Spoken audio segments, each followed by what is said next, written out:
Yeah, no trouble, because you know I'll kick your teeth down your throat. Where's your three guys? You couldn't get a paleontologist to get a couple of these fossils cleared? You ain't got enough guys off a dialysis machine to get a team? Before we go any further, hold on. Before we go any further, let's clear one thing up. Do you work for the WWF? No. How about it? No. Women, upper right, get security right. Here they come. Through the stands, through the people. We need to get them out of here right now. They just came from outside. They've got baseball bats in their hands.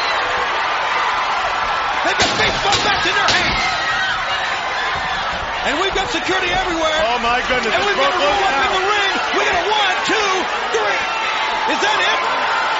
We are at war, Shamani, whether you like it or not, whether anybody likes it or not. Look at this right now. Those two men standing there mean business. We are at war. We have new World Tag Team Champions.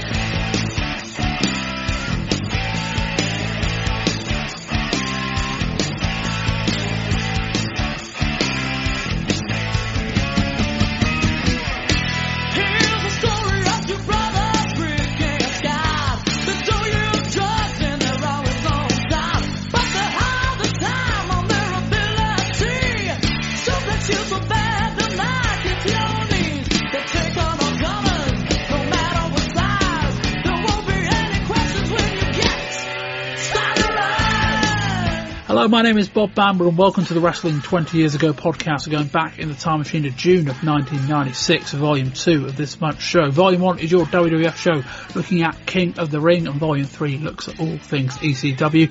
I'm being joined on this month's show by Wayne Lythgoe. Wayne, good evening. Good afternoon, Bob. And Jeff Parker. Jeff, good afternoon. Good afternoon. Jeff, kick us off with the news. All right, so Kevin Nash joins Scott Hall to the invading force of this month, with the pair being involved in memorable segments throughout the month. After Nash joined Hall in confronting Eric Bischoff on June 10th, the pair appeared at the Great American Bash pay-per-view, which finished with Nash powerbombing Eric Bischoff through a gimmick table to the side of the stage. Things off-screen were also creating waves, with the WWF attempting legal action to stop the pair from appearing in WCW as an outside force. The month ended with a highly memorable segment on June 24th, where the pair stormed the ring with baseball bats during the main event of Nitro. Alongside a mystery third partner, they will face the team of Randy Savage, Sting, and Lex Luger at Bash at the Beach. The Great American Bash produced arguably WCW's best pay-per-view effort in 2 years, underlined by 3 very successful angles. Along with Hall and Nash, the show saw Arn Anderson reunite with Chris Benoit, turning on the Taskmaster following Benoit's victory. In the biggest match of the show, Steve McMichael turned on fellow football pro Kevin Green, completing the new 4 Horsemen lineup. Elsewhere on the show, the Giant retained his title over Lex Luger, and there were wins for Sting, Conan, Dean Malenko, the Steiner Brothers, Diamond Dallas Page, and John Tenta. The identity of the third man at Bash at the Beach is still largely unknown, although there is a belief that the angle has been so good so far, everyone bar a few names would be a serious letdown. Names that have been bandied about from outside the company have been Jeff Jarrett, Mabel, and even Bret Hart, although all 3 seem very unlikely. That being said, WCW did mention Bret Hart's name on their hotline this month. Mabel is rumored to be coming in, although not necessarily for this angle, and Jeff Jarrett has a non-compete on his Jeff Jarrett has a non-compete on his contract, which expired, which will prevent him from appearing at this show. All signs point to the third member of the team being an existing WCW performer, likely either Sting, Randy Savage, Hulk Hogan, Lex Luger, or the Giant.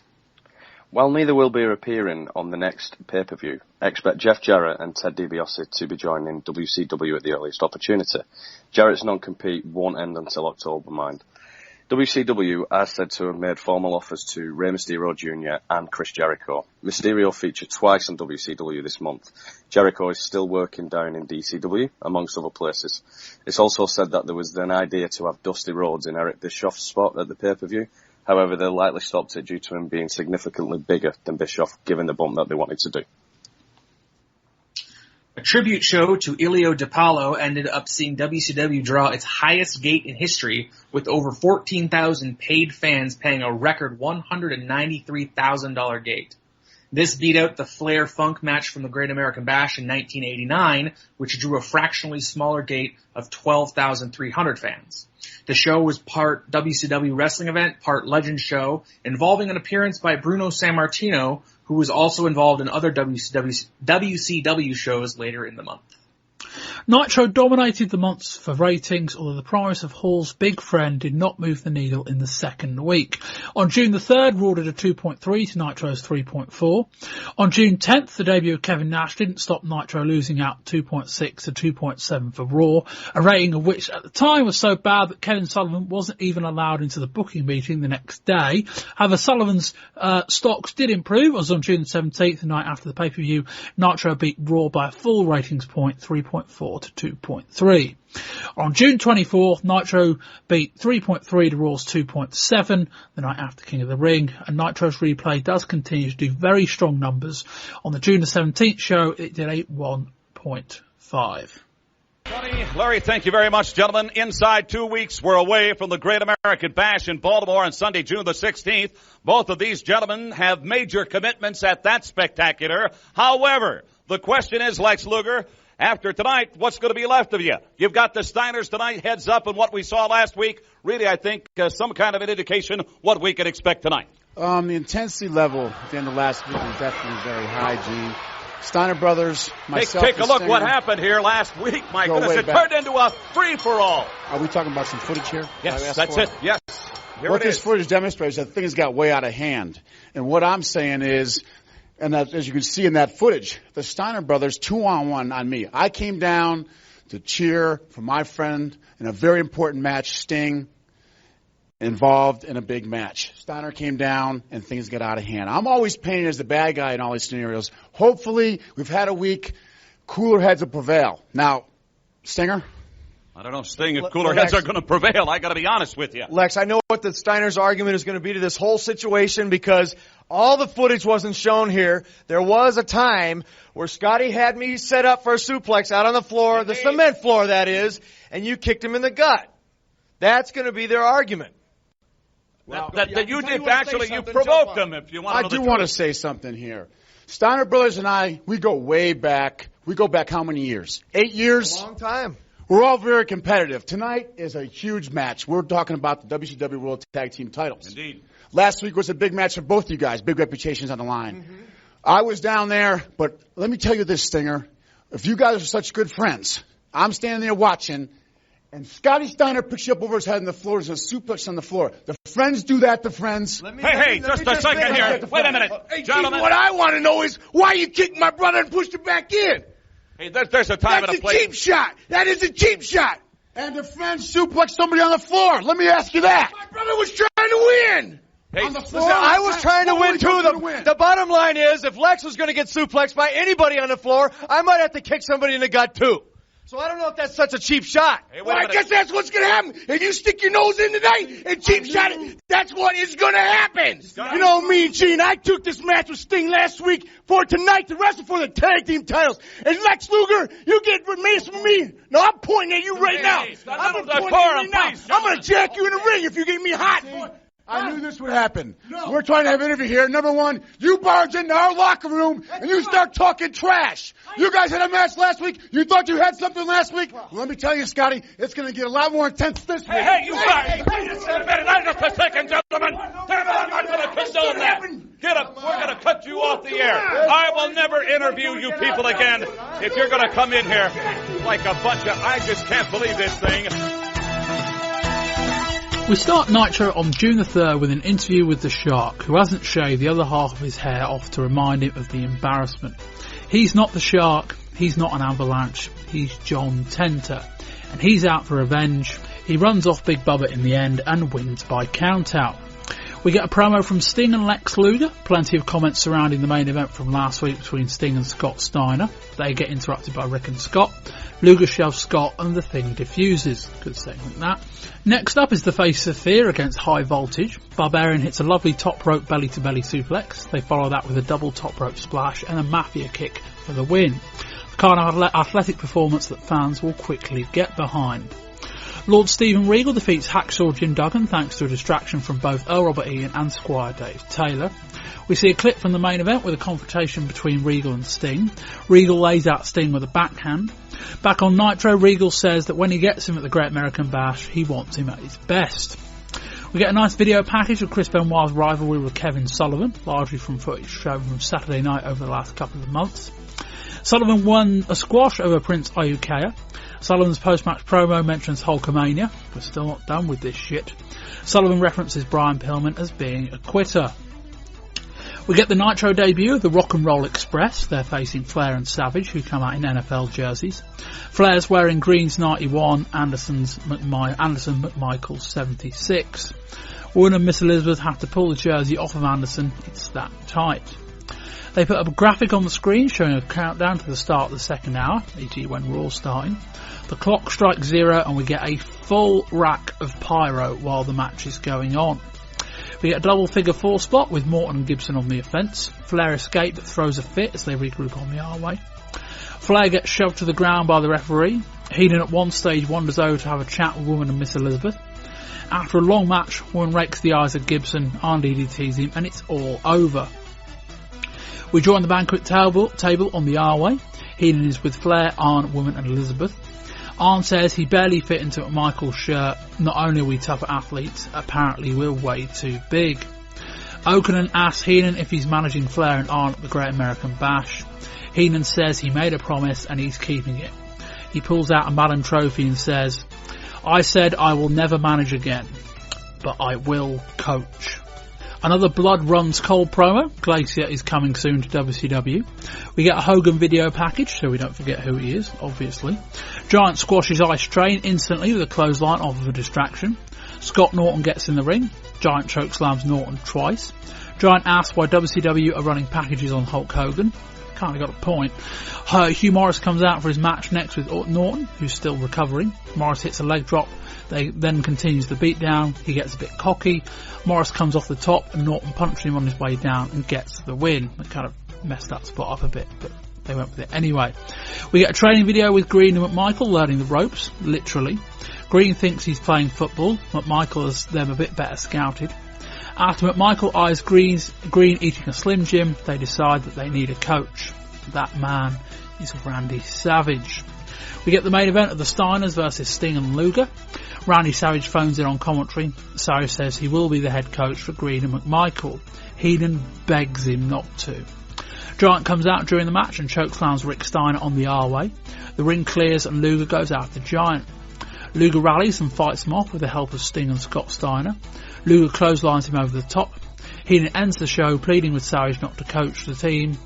And here's Scott Hall. More double denim. Hall pushes Bischoff back into his seat. He gets a largely the same promo from the previous week. Here comes Sting. I don't see three of you. All I see is you and me. You want to fight? You got one. Only nobody tells me what to do. This is Razor. And nobody tells me when to do it. Hall flicks his toothpick at Sting. Sting slaps him and the security separate them. Okay, tough guy. I got a big surprise for you. Next week. We open up June the 10th on Nitro. Amongst other things, they open up teasing a Renegade match along with Scott Hall's big surprise. We open up with Booker T and Scott Steiner. Fans seem to be into both men. A nice matchup which Scott wins cleanly with a belly-to-belly suplex. A post-match promo by Scott Steiner gets interrupted by Deborah McMichael. She's worried that Steve might go crazy and hurt somebody and that it might be her fault. Darren Dallas Page defeats Jim Powers. Sting defeats Meng in a physical, if short, match with a Scorpion Deathlock. We're backstage with Oakland, Deborah and Bobby Heenan. Heenan says if she wants an audience with Flair, he can go into the locker room. Heenan goes in and slams the door. Deborah comes back out screaming a few seconds later. Carnage ensues outside, and we end up with Ric Flair putting Renegade in a figure 4 leg lock. Yes, that actually happened. Unfortunately for us viewers, apparently that means we will not be getting the Renegade match as advertised. Jim Duggan knocks out Squire David Taylor with a taped fist. These days he doesn't even try and hide it from the ref. Starting the second hour, Giant faces off against Scott Norton. He chokeslams him on the outside, then pins him in the ring. Luger comes out for a post-match attack, but Giant fights him. Giant goes to chokeslam him through the table, still inexplicably jutting out on the R-way. Luger fights him off. Giant goes backstage to try and find him, yet Luger is still out there to give comments to Bischoff. Bit weird, that. Lord Steven Regal disposes of Billy Kidman. Sting comes out straight after the match and gives him a chop as payback for what happened on Saturday night. A brawl between the Nasty Boys and the Public Enemy ended by DQ when Sags knocked Rocco Rock off the top turnbuckle with a trash can. We get another Hulk Hogan video package and a training montage with McMichael, Green and Savage. Heenan. I would never volunteer to fly Flair and Arn Anderson. That's like signing your own will. Luger and Sting did just that in the main event for the World Tag titles. This one goes quite a while before Giant comes out. Luger starts attacking him, which apparently means it's a DQ. Scott comes out with a wooden chair. He and Luger and Sting attack Giant 3-on-1. Giant backs away and then calls him a dead man on the mic. We get the usual post-show chat. Heenan goes nuts for a while and then out comes Hall. No denim this time, at least. Heenan scarfs at this point. Bischoff says he doesn't want any trouble. Where is the big surprise? The camera pans back and stood behind Bischoff is Kevin Nash. He says Bischoff has been sitting out there running his mouth for 6 months. This is where the big boys play, huh? Look at the adjective. Play. We ain't here to play. You still don't have your 3 people because nobody wants to face us. Where's your 3 guys? What, you couldn't get a paleontologist to get 3 of your fossils cleaned? Bischoff says, you want 3 guys? Tomorrow I'll be in Atlanta. I'm going to get you 3 guys. You guys want to show up on Sunday? I'll see you get your fight. Diesel shoves Bischoff, and that's how we go off the air. Wow! I tell you what, it happens when you count down to a major... Let me tell you something. Let me tell the world something. Savage is out there watching. Do you think you're going to tear me apart? Put your dirty hands around my body at the Great American Bash. You and this whole world is wrong. I don't have any beef with you. I didn't take money from Flair that was filtered through your ex-wife to give to me. You're badly mistaken. I wear glasses. I don't want to be touched or bothered. Sounds to me like, Bobby Heenan, you are backpedaling. You are really backpedaling now. Wait a minute.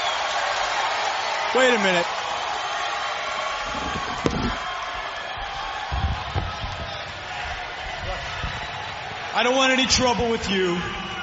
I don't want any trouble with you here now. But I do have to point out, you came out here last week. Where is it? The big surprise. I mean, I heard a lot of talk, but where's the walk? What? I'm here. Where is it?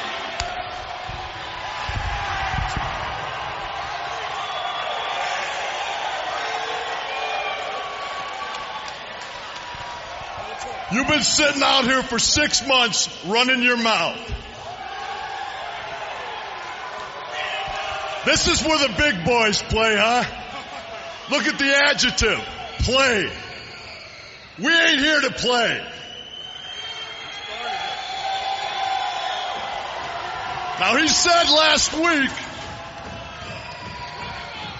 that he was going to bring somebody out here. I'm here.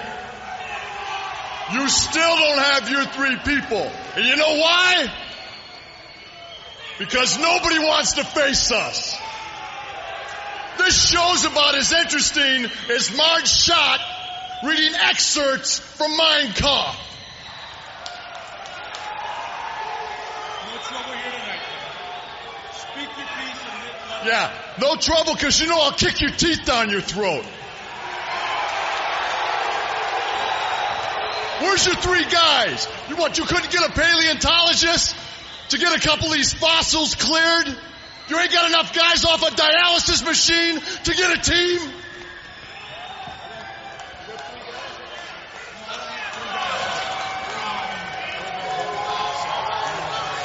Yeah, where's Hogan?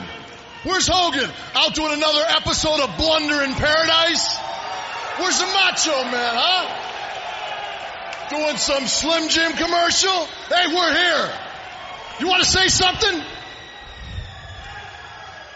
Look, I don't have the authority right here, right now. You want to fight? Fight isn't with me. You want 3 guys? Tomorrow morning at 9 o'clock, I'm going to be in Atlanta. I'll be in the offices of WCW. I'll try and get you your fight. And you know what? Live this Sunday in Baltimore, Great American Bash. You guys want to show up? You want to fight? You show up. I'll see if I can get you your fight. I don't know about you, but hey, they love us in Baltimore. Hey, Big Man, I say me and you, we'd be at the Bash. Maybe these punks want to fight. Yeah. I'll be there. Bring what you got. The measuring stick just changed around here, buddy. You're looking at it. And we come back in. We won't quite get to the pay-per-view just yet. There is kind of one angle, or I suppose 2, that we've kind of got to go into before we do. Wayne, we obviously let's we're gonna, after the pay-per-view, we'll discuss what followed and what happened at the pay-per-view. But we all knew Kevin Nash was coming in. In terms of the angle that preceded the pay-per-view, I don't think anyone could have hoped or predicted it could have gone as well as it did. No, I mean, like you said, we knew Nash was going to be coming in. It was a good debut from him as well. And yeah, the whole angle was top notch, and hats off to the booking team. I'm not quite sure who's been involved in the actual booking of this angle, but whoever it has been is top notch all round. From what I can recall, the guys that are getting credit or being praised for this, one is Nash and Hall themselves, and the other 3 names that come to mind are Eric Bischoff, Kevin Sullivan, and a name that might be a little bit of a surprise would be Terry Taylor, in terms of people that are being praised for how all of this kind of went down. Wayne, what was your kind of initial reaction watching it first time out? Yeah, are we talking about the debut of Nash? Yes. Yeah. It's, as I said, we knew he was coming. We already knew from the week prior that he was going to be coming the week later, with the way that Scott Hall introduced who was going to be coming. But just the fact that he'd come in, he's off camera and then turns up and shoving around, and his actual promo was fantastic. I thought, it's probably shades of the promos that he was coming out with at the back end of his WWF run. And some of the comments he was coming out with about cleaning up paleontologists cleaning up the fossils and getting someone off the dialysis machine was top notch all round. Just making comments of all the old guys that they've been bringing. So no, it's brought a sense of reality to the show. I mean, we've been going on about it for a while now regarding Nitro and how they're booking things differently to the WWF, but this has just made it come on tenfold, really. Jeff? I thought it was an excellent angle. I think they're doing probably the best single angle they've done in a long time to make it kind of come across as different to what Vince is doing. The one thing I really noticed was, and I thought Nash did a very good promo, but I just feel like, did Vince McMahon miss the boat on Scott Hall or what? Like right now, for me, I see a guy who, when he has, the previous confrontation with Sting, I see a guy who's bigger, who has more charisma than Sting, and he comes across as much cooler. Then you have him up there with Diesel, who was the champion for a year, and I see him just outshining Kevin Nash. I see, doing all the spooky fingers and all the mannerisms, everything he has. I think he has that $1 million look, and I go, how did they not do more with him and let him go? And you always hear the rumors like, well, Vince didn't really care if Nash went because he was somewhat of a bust as champ, but Razor Ramon was a workhorse. And I think he might come away as the greatest get from this whole transaction because I just see money all over him. And there's also, to an extent, and not that I think long term it may or may not matter, but I think as much as Diesel was a busted champ, which I'm not necessarily contradicting what you said, but in that there's a sense that Scott was not used, and that Diesel was a guy that we kind of see at the top, but using it's almost a bigger indictment on Vince McMahon if WCW can turn Scott Hall into a star than if they can turn Diesel into a star, or Kevin Nash to a star, in that when he was Diesel, he had a run at the top, and, you know, as much as we looked at it last year and probably said there's just as much, if not more, fault on the WF side for Diesel than there was on his own side. He had a run on the top and failed. Some of that's on him. The fact that Scott Hall, Razor Ramon, never really got that run. I mean, I'm in complete agreement with you, Jeff. I think, you know, when they were looking for big guys, I mean, you know, Scott Hall was crying out for a heel turn in the WWF last year. And I think, Jeff, the weird thing is, and I've kind of written a piece about this on the website, is that what didn't Razor Ramon have? Like, didn't he tick all the boxes of Vince McMahon in the post-steroid trial era? I always think the one thing was that Vince was maybe too married to the gimmick and the accent and the kind of... I'd agree with that, yeah. The kind of mid Intercontinental title type character where he didn't want to go full top tier with him. But, I mean, I'll even go back to when he was, you know, confronted with Sting and he backhands Sting. I just see there's a big disparity in star power and charisma. And keep in mind, WCW had the Diamond Stud for how long? I mean, I think Scott Hall comes out of this, you know, just the number one prospect. Why are your thoughts on Scott Hall?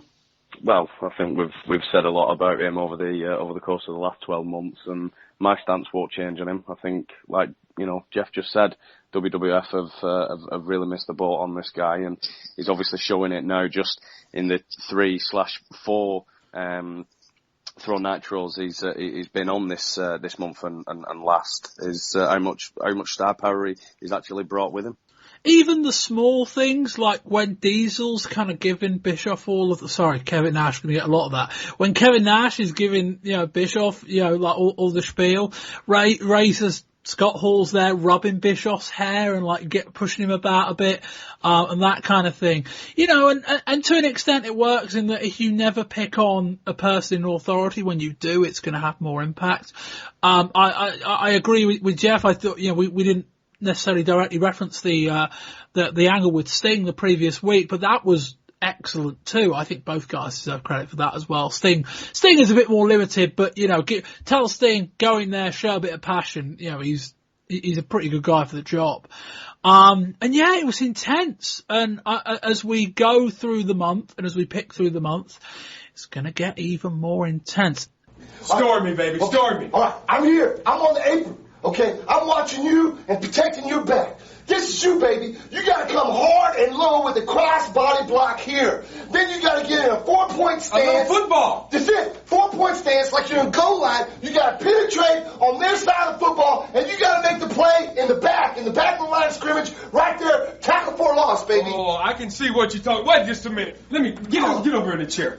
Wait a minute. You talking football, baby? Yeah, that's right. I know you want to get in that ring and just rip their head off. Exactly. I don't know about that, baby. Yeah, they can counter every move. These boys have been in the business a long time. Now, here's us. I'm going to put us as the X's, and I'm going to put them up as the O's, because they're zero. Definitely zero. You know what I'm saying? Yeah, baby. The first thing we got to do is watch out for their signature holds. Yeah. You know the Nature Boy in that figure 4. Yeah. He starts picking that leg up. Do everything you can to get out of there. I've seen that. Art Anderson, he's got that DDT, baby. He'll try to drive your head through the match. Yeah. You got to stay out of that. That stuff really doesn't matter when you come across and you start racking and sacking. You're planning for a tackle for a loss, baby. I know. It don't matter. We're wrestling now, baby. And another thing about wrestling, in tag teams, you don't want to get your little X all the way over here in their corner, because them zeros will take care of it. But you got to penetrate, man. You got to penetrate the line of scrimmage on their side of the football. You got to keep everything on your side of the mat. Wait a second, man. I can see we're going to be at odds here. Man, we're butting heads, man. I don't know. What do we got to get together. What can bring us together, baby? We got to find somebody to coach us, to manage us. A manager would be great. That's it. A coach. What? Are you thinking what I'm thinking? The Macho, yeah. Oh yeah, Coach Macho. Exactly. We gotta get. I know they banned him from wrestling, but I wonder if he can still manage. You got the phone number, baby? We gotta get it. We gotta find it. Call him. Come on, let's go. Okay. we will move on to the pay-per-view. I did watch the main event before the start of this show, but I didn't take notes. You didn't miss a lot other than Ric Flair making a reference to Miss Elizabeth's chest when he said, I think it was bright light, bigger cities. He looked down at her chest. Very good that from Flair. But yeah, other than that, not much to speak of on main event, so we won't review it. Wayne, you can kick us off with the results of the pay-per-view. The Steiner brothers defeated Fire and Ice, Scott Norton and Ice Train. Conan defeated El Gato. Diamond Dallas Page defeated Marcus Alexander Bagwell. Dean Malenko defeated Rey Mysterio Jr. John Tenta defeated Big Bubba Rogers. Chris Benoit defeated Kevin Sullivan. Sting defeated Lord Steven Regal. Ric Flair and Arn Anderson defeated Kevin Green and Steve McMichael. And The Giant defeated Lex Luger. Jeff, thoughts on the show?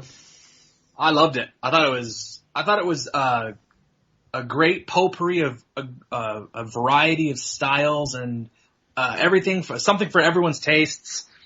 Different matches up and down the card. 2 really good tags. All the angles, or a lot of the top angles, really achieved what they wanted to. There was some excellent wrestling in different styles. Probably the best WCW pay-per-view I've seen in that I can remember.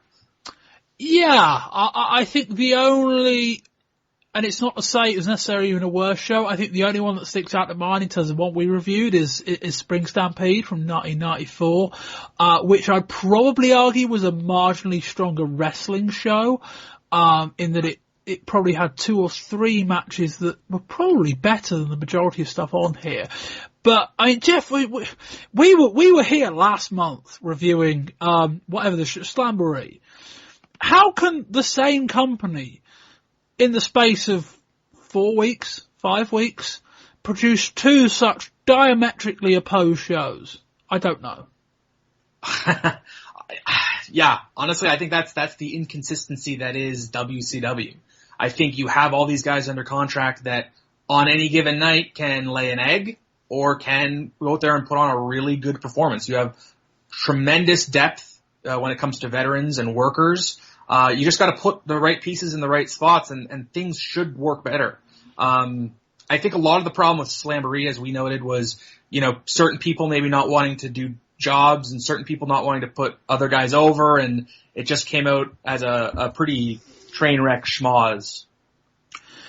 Wayne, you've sat through a lot of WCW in the last 18 months. Was this show, or did it make it all worth it? It certainly did.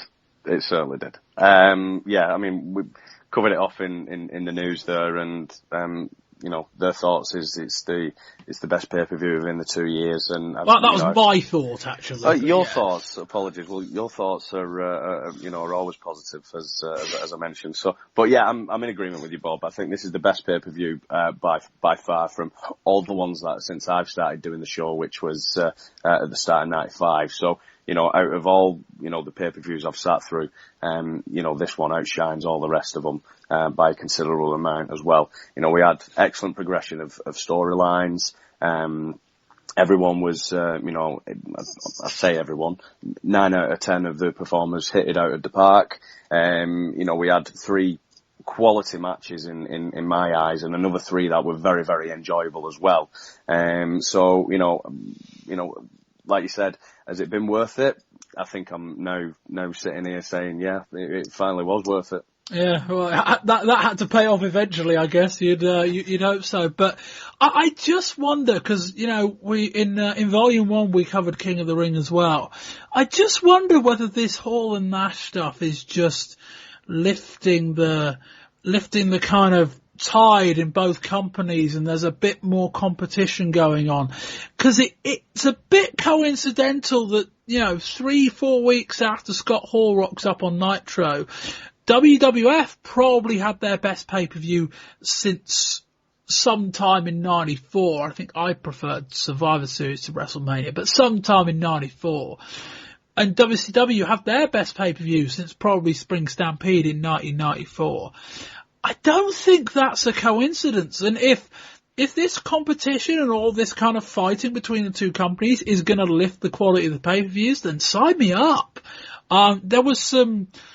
I don't necessarily think there was a great match on this card, but there were a lot of very, very good matches that would have been on their own the best match of a lot of pay-per-views that say Wayne has covered with us in the last 18 months.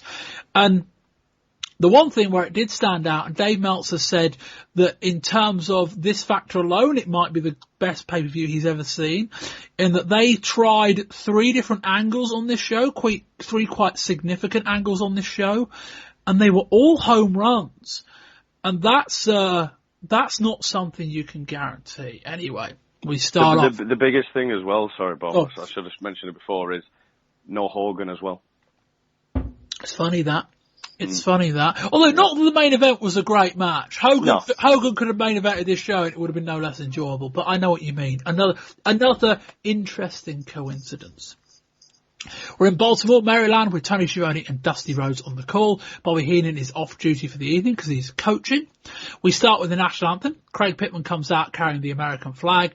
Dusty pays respect to the late Dick Murdoch, saying he'd love a night like this. And we open up with the first match of the evening. It's Fire and Ice, Scott Norton and Ice Train versus the Steiner brothers, Rick and Scott. We start with Ice Train and Scott at a slow, tentative pace. We get a leapfrog spot. Scott arm drags them both and Fire and Ice regroup on the floor. Rick goes to roll up Norton, but Norton rolls through and levels him with a clothesline. Norton charges at Rick, who stands big and knocks him down. Rick follows that with a belly-to-belly for a 2. Norton hits a fall-away slam for a 2. Ice Train sends Scott into the corner and then just charges at him. Tries it again, but Scott gets a boot up. Scott then hits a belly-to-belly. He goes for another suplex on Norton, and Norton lands hard on his shoulder. Scott comes off the top. Norton catches him and drives him into the mat for a 2. Norton hits a brutal-looking shoulder breaker on Scott. Norton follows that with an arm lock. Rick repeatedly kicks Norton in the face, but it takes 3 or 4 efforts to break it up. Norton sets up for another shoulder breaker. He hits it, but Rick tags in and levels Norton with a clothesline. Rick hits a big German on Norton. All 4 men are in the ring. We get a powerbomb splash combo from Fire and Ice, but Scott breaks it up. Fire and Ice set for a Doomsday device, but Scott takes Ice off the top. We get a Bulldog Doomsday device from the Steiners, but the pin gets broken up. Scott goes for a Frankensteiner on Norton. He sort of ends up being powerbombed, such as how little rotation he got, but that was the finish, so they went with it. Scott Steiner pins Scott Norton, and the Steiners win the match. Jeff, what do you think? I really enjoyed most of this. Norton and the Steiners have worked quite frequently with each other in Japan, New Japan in particular, and they seem to have a really good rhythm down for a lot of their spots, even if it's a really specific, strong style of work here where nobody relents or gives too much ground or sees anything. And even if it's kind of Scott sort of dropping Norton on his shoulder and then Norton returning the favour a little bit later. And they work that into the match, you know. I always consider these like hoss fights, as Jim Ross would say. You know, a lot of throws, a lot of suplexes, a lot of really stiff, hard-looking hits and clotheslines and lariats, whatever you want to call them. And speaking to the shoulder work, I mean, I really dug when Norton starts working the Fujiwara armbar, I think, on Scott, and he refuses to let go, and he just starts eating these kicks from Rick, who's trying to break the hold, and he's just sticking in there, and it's just this type of realism that I really enjoyed. The gnarly looking semi-Frankensteiner was a little cringeworthy because it looked like it could have killed both guys, but this is the type of match I like. I love the Steiner brothers. I love suplexes. I love hoss fights. Bill Watts would have loved this match. That's all I can say. Why? Yeah, no, same as Jeff. Really, I'd really enjoyed this match. I mean, I'm a big fan of when guys get in a ring and just smack the piss out of each other. So I'm all for this match. The shoulder drops, I was wincing a little bit. I'm not gonna lie. But Norton as a wrestler, I'm a big fan of his. I've not seen much of his work in New Japan, admittedly, but from what I've seen of him being on Nitro when he made his debut on I think it was the very first episode or the second episode, some of the work he's been doing, he's hard hitting, he's stiff. And, I really do like that style. So, as Jeff said, I was a big fan of, when he had him in the armbar and he was eating those kicks off Rick Steiner. He did get a bit of a pop from me, but, the ending was a little bit weird. Yet it was probably a bit of a botch, but, I really don't know what was worse. The fact that the Frankensteiner finish was how they finished, or the fact that they'd actually try and attempt it with Scott Norton in the first place. I was racking my brain with that one. Yeah, that is a fairly good point. Trying to get a Frankensteiner through on both the Scots was probably a step too far. And even so, like, given all the physical moves they'd done, I guess you would have said, well, had they pulled it off, it would have been a finish that would have come because it was so impressive rather than it was so impactful, which I guess. But yeah, 3 for 3 on this. 4 proper tanks just throwing each other around. And Jeff's right. Like, the one good thing is, I think to an extent, is when you've got 4 guys that by and large trust each other, they'll lay it in a bit harder. And then you've got some really cool stuff, as you say. I think there was a great moment in the match where, Norton's got the armbar locked in, Rick starts putting some boots in, and Norton just holds on. That's great. You don't see enough of that. Like, come at me, keep hitting me, I'm going to keep this hold locked in. I think Ice Train was involved in this match at points. He doesn't feature in my notes very frequently, but he was there as well. But yeah, I think the tail of the match was probably the 2 Scots who, I think that's also a point when you work with a guy a lot, when something perhaps goes wrong, you can kind of return a receipt, and there's almost a little bit of respect there. Almost a little bit. I don't know. Maybe, knowing the Steiners, maybe they were pissed. Who knows? But yeah, a really, really good opening match. I remember it was either on pay-per-view or on TV, and we had a kind of 5 or 6 minute version of this match, and I said, let's see this again. This was why. Let's see this again. And I wouldn't begrudge it getting another match. I guess you'd have to try and tell a different story, but very good. Taskmaster cuts the promo. He seems to be reading from a script below the camera. We were next to El Gato versus Conan for the WCW United States title. Gato starts with a leg whip, then an arm drag. Conan responds with an arm drag by the top rope, then hits El Gato inside out with a clothesline. We get a double leapfrog. Gato ducks them both and hits a big side kick. Conan goes into the ropes and goes up for a Hurricane Rana, but Gato catches him into a powerbomb. Gato misses a baseball slide to the outside. They get on the apron. Conan hits a lovely sunset flip over the apron, powerbombing Gato to the floor. Gato tries a leg scissors while hanging onto the top rope. Conan grabs him and just slams into the mat for the win. Jeff? I just watched this match and I see Conan is holding the U.S. title, which should, be the WCW's second biggest title. And I ask, how does this match help get him over as a main event, legitimate star? The logic would say you put him in there with somebody more over than him, give him the rub, against a higher caliber star, let the fans show he can hang at that level, and then, you start to create a new star. I think Conan has all of the potential tools to get over as a big star, or, specifically a really cool, ethnic babyface, probably. He's got a great look. He's got a lot of good athleticism. They put him in there with Pat Tanaka, who's, famous for being a really good hand. That would have been fine for like a WCW Saturday night or a main event where he could squash the guy. But when he's the U.S. champion and he's, giving Pat Tanaka offense on the second match of the card, that doesn't do anything for him. And I think that does a disservice to Conan. It does a disservice to the U.S. title. The match was serviceable and fine, but I don't think there's any positives to gain momentum on a guy you probably should be gaining momentum with. Why? Yeah, Jeff said right at the start that, he really enjoyed this pay-per-view because of the different variety of styles, and I've got to agree with him, but I just didn't like this style at all. I wasn't a fan of this match. I was quite bored throughout, and there was no heat coming into it. There was no heat throughout the match, and I was just very disappointed. But what I'm more disappointed with is with Conan, really. He come in. I was quite excited about his coming into WCW and what we was going to see from things I've heard in the past, and it's just really disappointed me so far. And I'm not happy with his run. Very disappointed with that. And for me, he's done nothing at all as a performer, and he's certainly done nothing for that title that he's holding.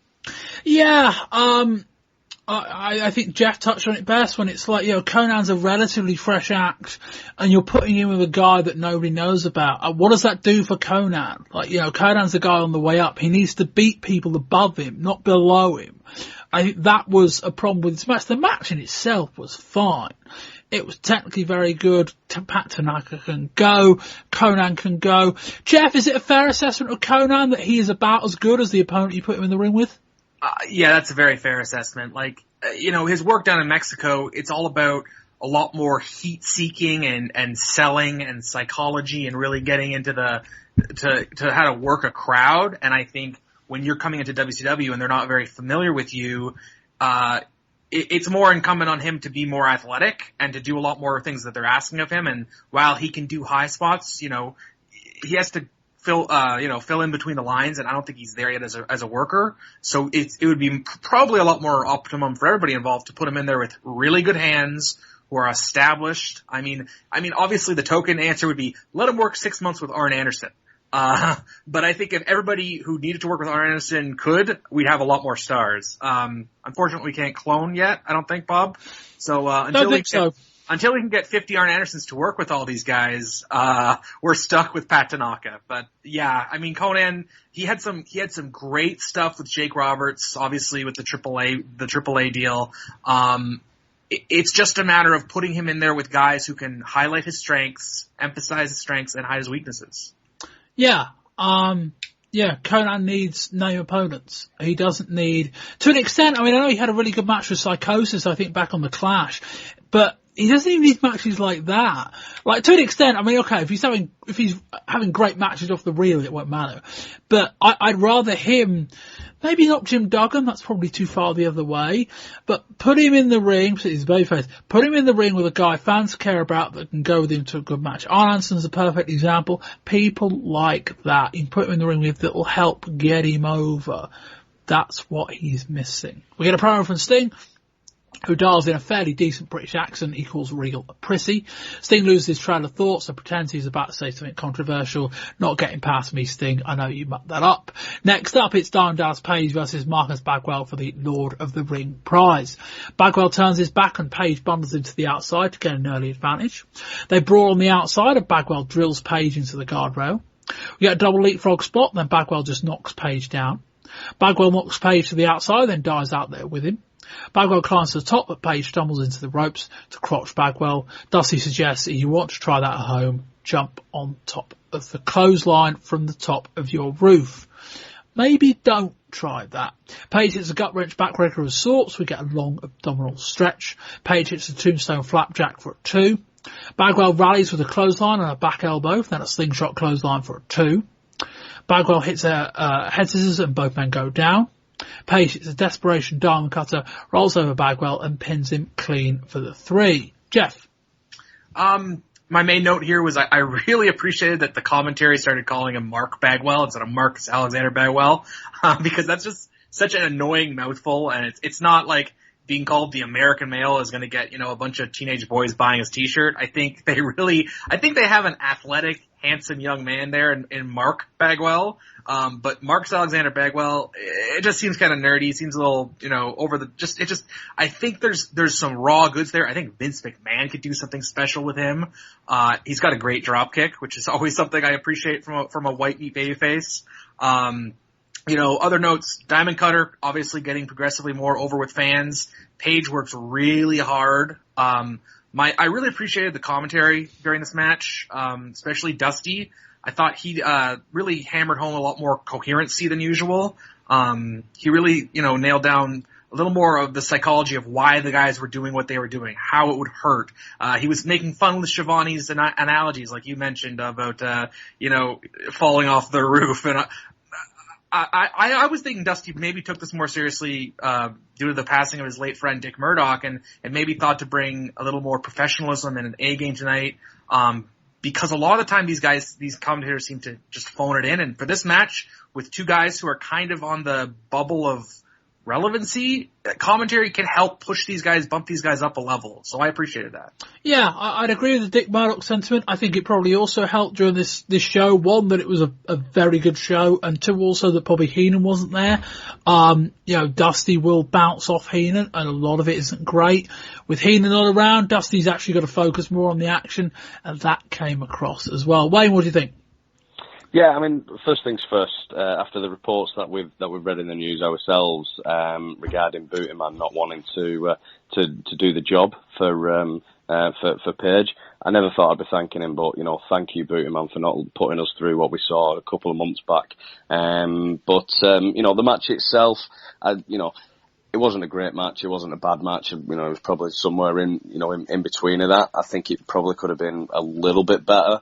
DDP is still a little sloppy on a few moves, but look, he's took great strides in with his character and his actual moveset as a whole. And this is a guy that we give honourable mention to in the end of year awards in '95.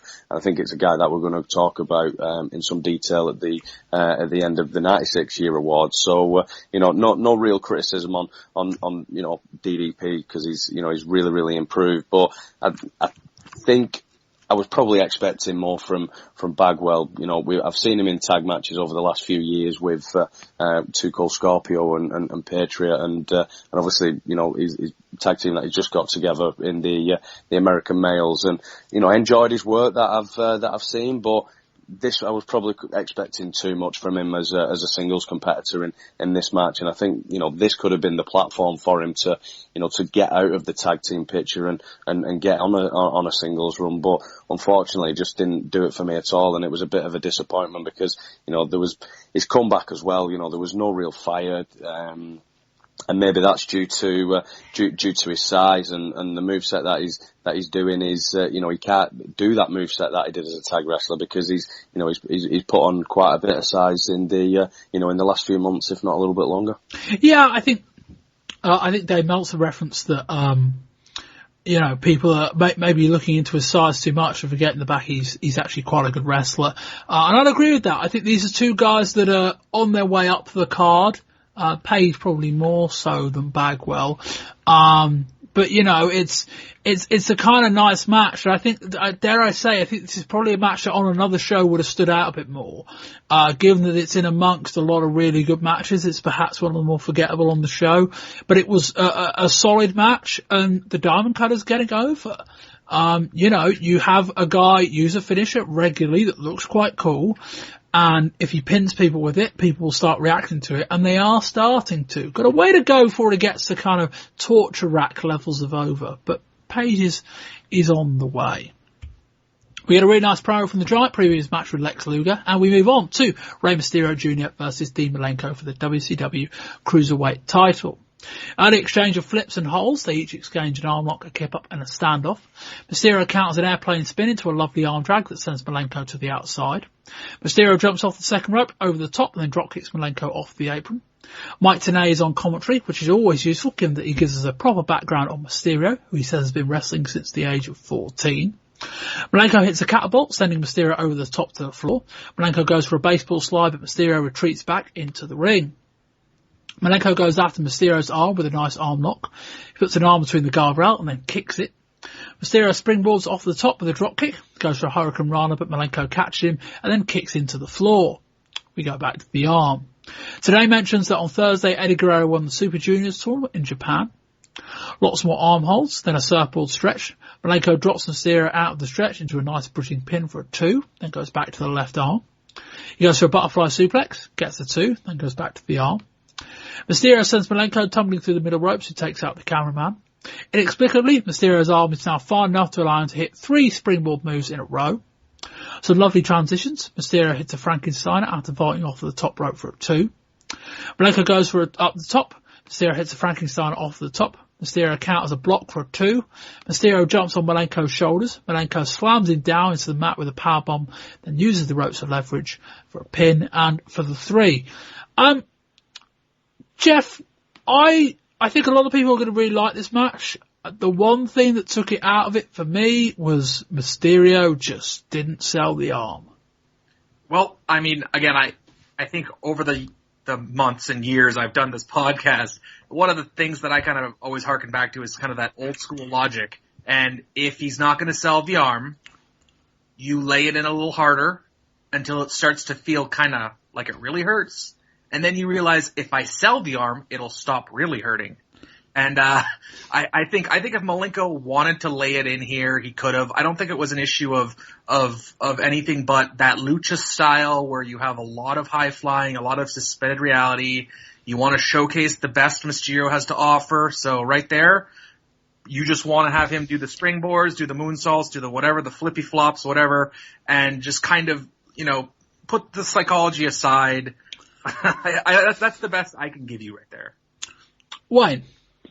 Well, I really did enjoy this match, and the selling by Mysterio at the end didn't deter me away from that either. I thought it was great psychology by Malenko throughout, and at the part where Mysterio was getting the beat down, I thought he actually did a good job of the selling. Then, yes, later on when he was doing the springboard attempts, his selling left a little bit to be desired. But, the match itself, I thought it told a really, really good story of the fact that, Mysterio was needing to, really be the high flyer because he's not going to be able to compete with Malenko in his style. But in regards of the beatdown that Mysterio did get, my issue right at the start of the beatdown was, why is he not going for the legs? Mysterio's a high flyer, take out the legs, but Tenay on commentary, who I thought did a tremendous job during this match, actually put my mind at ease by, saying that Malenko adapts and, actually attacking his weakness, which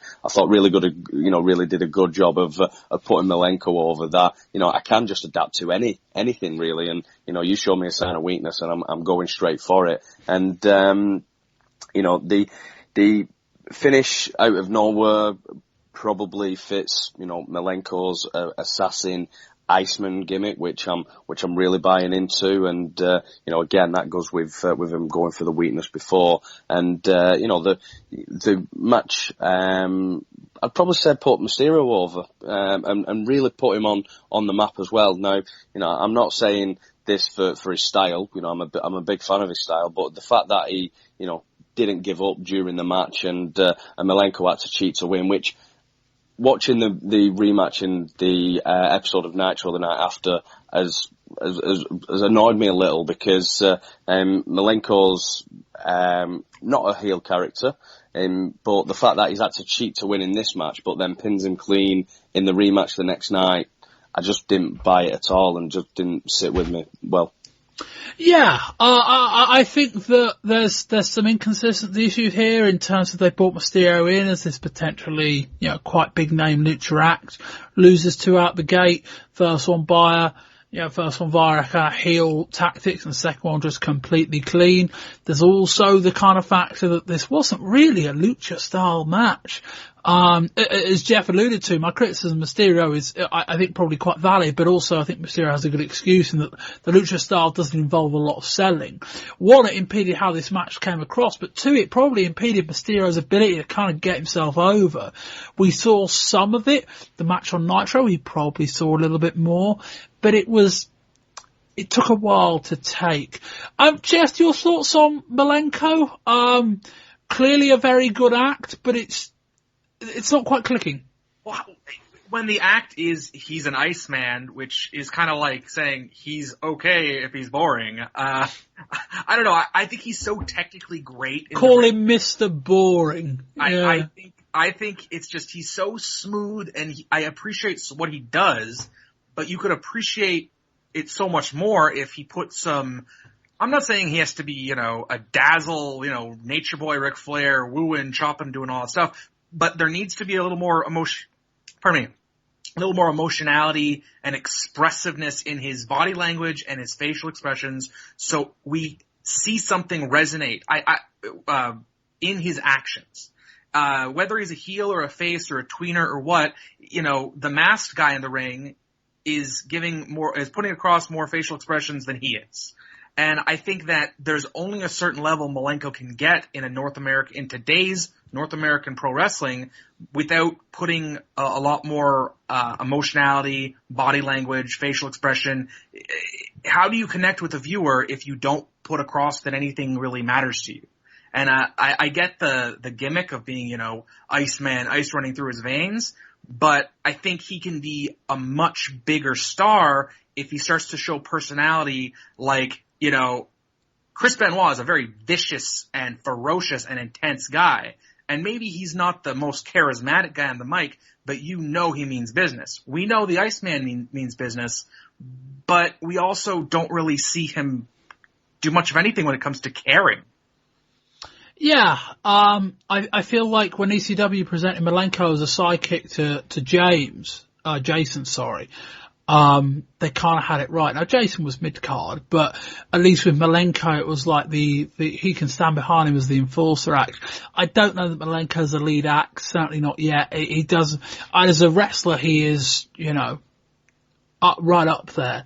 But he doesn't have those emotive skills. So you put with a guy like Mysterio, who one wrestles behind a mask and two people I haven't seen before, you are relying on your in-ring work alone to make it work. And people have done that before, and you watch their match on Nitro, and towards the end fans started getting into it. We need a bit more than that, I would say. Lex Luger cuts a really good promo previewing his match with the Giant. We will next do Big Bubba with Jimmy Hart versus Big John Tenta. We start out with Tenta slamming Bubba into the ring steps. Back in the ring, Tenta drops his weight onto Bubba. We stand back up. Bubba hits a lovely right hand. Hart hands Bubba something. The ref checks Bubba, who's clean, it seems. Bubba hits an enziguri. Bubba tries to pin using the ropes. The ref sees it this one. Bubba drags Tenta's legs around the ring post and drives one into it. Bubba hits a big belly to back suplex. He comes off the top, but Tenta catches him into a slam. Hart does that thing where the manager stands on the apron, turns around, thinks it's obviously Bubba doing the move and doing the pin. So Hart counts along with the pin. It's a 3, but he turns around. But of course, because Tenta counted the move, he wins the match. Afterwards, Tenta grabs a pair of scissors and chops off a bit of Bubba's beard. Jeff, we won't spend too long on this because it wasn't much, but what do you think?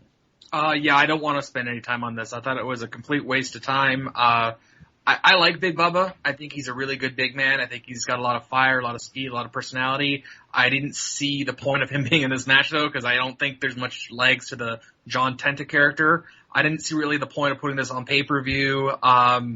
This was just, time filler. Wayne?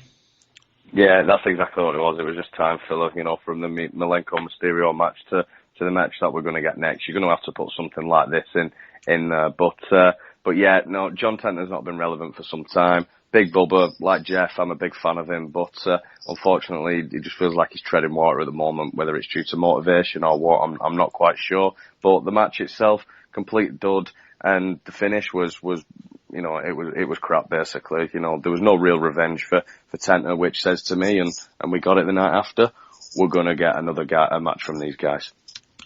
Yeah, maybe. I will, I did at the start, I will at the end, I'll compare this show with Spring Stampede. On that night, Bubba, as the boss, faced Vader in a match that I very much enjoyed. This wasn't that. This was just two big guys that don't quite mesh. Does changing from Avalanche to Shark to Big John Tenta, does that make me care, WCW? I don't think it does. And so, it's one of those things. It was filler. Let's move on. We join Minji in Oakland with the McMichaels, Steve and Deborah, and the Greens, Kevin and his wife Terry.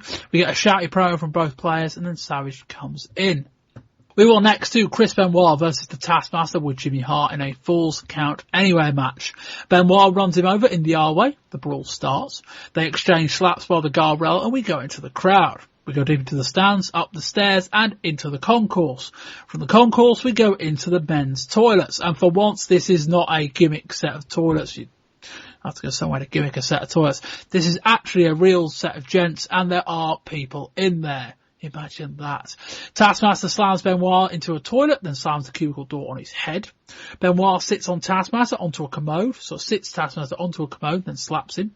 Taskmaster tries to put his face into it. Taskmaster grabs a bag full of toilet rolls and hits Benoit over the head with it. They exchange shots with the bin. Dusty implores them to go into the women's room. Calm down, Dusty, come on. There are fans everywhere on this concourse. Taskmaster pushes Benoit down the steps. Then again, we slowly edge our way back into the ring. Taskmaster crotches Benoit on the guardrail, then just chucks a chair at him. Benoit goes under the ring and tries to get a table. Fails. He throws Sullivan into the crowd and then gets the table out. Benoit rests the table on the ropes. Sullivan throws him towards it and then charges at Benoit, who moves. Taskmaster hits it hard, but it doesn't break. Benoit plays the table across the top rope, as he did in ECW last year.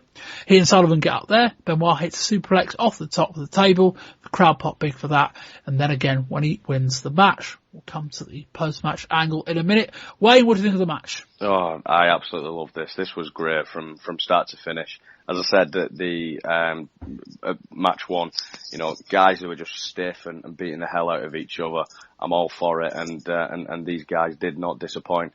And the fact that the fight in a real concourse with a real bathroom, as you said, and not not a fake concession stand, for example, it makes all the difference. It's more believable.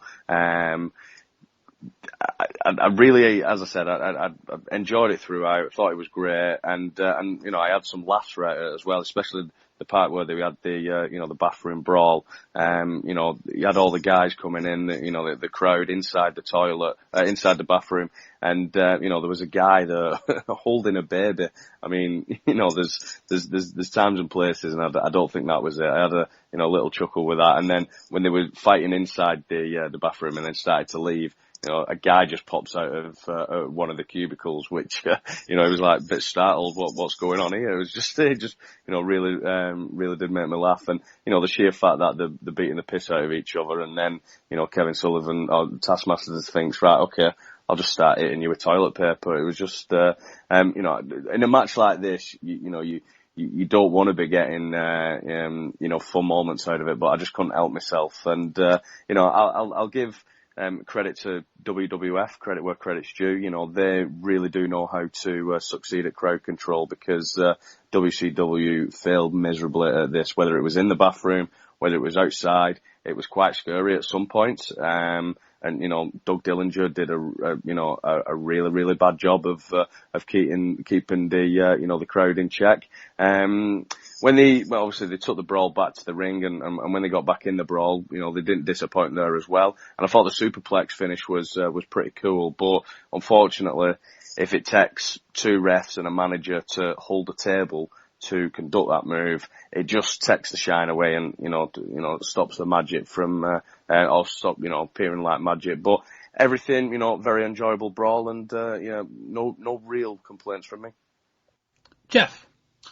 Yeah, I thought this was just fantastically realistic, just an extremely intense street fight. The one thing I really enjoyed about this was, they met and just started throwing hands at the beginning. It didn't feel choreographed. It didn't feel like cooperation. There was a sense that this was an organic, Pier 6 brawl. They went into a real bathroom with, real folks. There wasn't staging. The more I think about it, the more I think of and you can look it up, the Tupelo concession stand brawl, which was Jerry Lawler and Bill Dundee versus the Blonde Bombers, which was Larry Latham and a young Wayne Ferris, who ended up being Honky Tonk Man. But they ended up going and actually fighting in a real concession stand, and you actually saw them throwing hands, and it looked like a fight. And when people try to replicate that, and it looks, faux or inauthentic, it loses that luster of it feeling legitimate. And this had this awesome feel of hard-hitting, smash-mouth fight. My only maybe issue with it was, if they were going to fight all over the building, I would have liked to see a Falls Count Anywhere match end anywhere but the ring. But altogether, I have very little use for Kevin Sullivan as a pro wrestler at this point. He's at that, the Sheik, Abdullah, Mark Lewin stage of his career where he can brawl, he can blade, he can basically, throw chairs. But other than that, he's not a great worker, never really was. But for this match, this was the perfect dance partner. Benoit won. I want to see him go on and have better opponents. And this was a significant match for him and his career, I think. Yeah, this was really exciting. I think, Jeff, you're right. They went right out from the bell, didn't even get in the ring, I don't think. Got straight into the crowd. And yeah, having sat through so many supposed extreme matches that WCW are putting on, be them Falls Count Anywhere or something like that threaten to do a lot, that end up being a very style, will go up the our way, will brawl in the fake concession stand that nobody's in, and then we'll end the match, that are like, well, they're okay, they're a bit different, but they're nothing like you advertise. This was everything they advertised and more. Imagine being at a wrestling show, And, imagine one being at a wrestling show and not thinking, oh, it's John Tenta and Big Bubba, I'll go for a piss now, and actually leaving it for the following match. Not that you necessarily would have expected Benoit and Taskmaster to be much better, but there we are. Imagine going for a piss during this show and then looking over and seeing Kevin Sullivan come in, followed by Chris Benoit, followed by a cameraman, and followed presumably by a guy holding an audio mic, and maybe someone else, and Doug Didinger, and then fans start piling in. That'd be mental. And that's exactly what some people got to experience. This was a lot of fun. I think Taskmaster is a guy who has a limited shelf life these days, but there's certain things he can still just about do. And Benoit's fantastic. And they mesh quite well. It's quite believable. It's a really good finish to the match too. Again, he didn't do the exact same thing in ECW, but he actually did something worse. I can't remember who he actually powerbombed. It was probably Sabu. But he laid a table across the top turnbuckle, stuck a chair unfolded onto the table, and then powerbombed Sabu off of the chair through another table. I think that was February last year in ECW, if you want to hear us discuss that. That was nuts. This was nuts. Probably my favourite match of the night. And now we move on to something very, very fun. The attack continues post-match. Hart calls out Anderson, and Anderson pulls Benoit off of Taskmaster. He lets Taskmaster get to his knees. Also the idea being, pull Taskmaster up and we can beat up Benoit. Not so. Arn instead turns on Taskmaster. The crowd explode as Benoit and Anderson reunite. The attack is quite brief as Bubba, Max and the Barbarians come out to run them off. They escape her, but that was fantastic. Jeff? Yeah, I just, every time I see Arn Anderson in one of these situations, whether it's working Ric Flair at Fall Brawl or here, and the fans pop because they kind of just want to cheer him for being a badass, he doesn't waste a single motion. Everything he does has such precision and he's such a great performer, and he's aligned with these, dastardly satanic heels from the Dungeon of Doom, but then he turns. And when he's laying in kicks, there's this, pack mentality where you really get that gang mentality that he's really doing that. Arn Anderson's a legitimate guy. Benoit's a legitimate guy. I really liked that finish. And it sets up, it really mints Benoit as a horseman because, there's no one more legit than Arn Anderson. And I'd include Ric Flair in that when it comes to being a real horseman. So it was great. The execution, the payoff, everything. I enjoyed the hell of it. Wayne? Yeah, no, I totally agree. I think, I think it's all the better that, they're working once again as a cohesive unit. I've never really understood obviously the reason why was obviously because of Pillman, the issues of why Arn started to side with Dungeon of Doom a little, but it just didn't sit with me that well. So the fact that this has happened now is, and everyone's singing from the same hymn sheet is all the better for me because the Horsemen altogether is a really good unit. Yeah, big fan. It was the right booking decision. We kind of, you look at Benoit and think, do we need this Taskmaster feud to go on forever? I don't think we do. Not necessarily to say it's over, but if this angle hadn't have happened, it would have been, well, Benoit's options are another match with Taskmaster or something. At least now it's like, well, okay, there might be some more with Taskmaster, but he's back with the Horsemen. And, maybe a crowd shouldn't be popping that big for a heel faction kind of, sorting their shit out. But that was fantastic. Great little angle, great little kind of swerve almost. Fantastically executed. These two are great, and long live the Horsemen. Mean Gene Okerlund gets a bit pervy with Woman and Elizabeth. Arneson makes it backstage with Benoit and Flair. Arn said Benoit earned the right to join the Horsemen. He said Taskmaster tried to poison the Horsemen. We are now at war. We've got next to Lord Steven Regal versus Sting. Sting goes straight after Regal, sending him over the top into the guardrail. Regal throws one hell of an uppercut, doesn't he? Some shenanigans later, Regal has some fantastic facial expressions. We get a test of strength. Sting wings out. Regal bridges onto his head, then quite nicely escapes and regains control. Sting hits a great running sunset flip, but Regal kicks out. Regal lines Sting up, then hits a lovely drop kick to Sting's ear. Regal gets a chin lock in by the camera, then starts singing Rule Britannia. Regal's interactions with the camera are great the entire match. We get a mid-ring collision. Regal comes off the ropes. Regal goes back to the arm. Sting rallies, hits a fantastic drop kick and generally fires up. Regal locks in another submission but can't believe it hasn't done the job. Regal hits the same backhanded slap he did on Saturday night. That fires up Sting no end, which brings the crowd to life. Sting goes for the Stinger Splash. Regal gets his knees up. Sting locks in the Scorpion Deathlock and Regal submits. Wayne. Another match that I really enjoyed. Again, going into it, I was eagerly anticipating what I was going to be in for.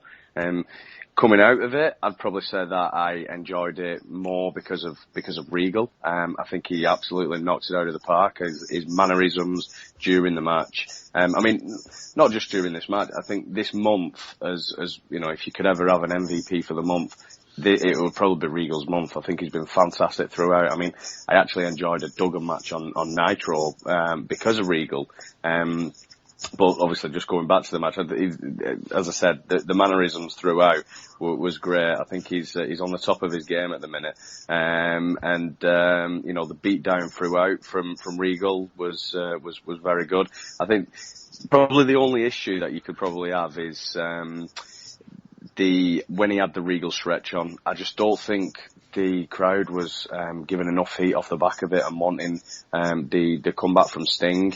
And then obviously we got the comeback from Sting, and I touched on Bagwell's comeback before, and usual Sting, full of fire, great comeback, and that's probably what you got to aspire to if you're looking for an all-out guns blazing comeback. But yeah, thumbs up, really enjoyed it, but it was probably 95% of it because of Regal.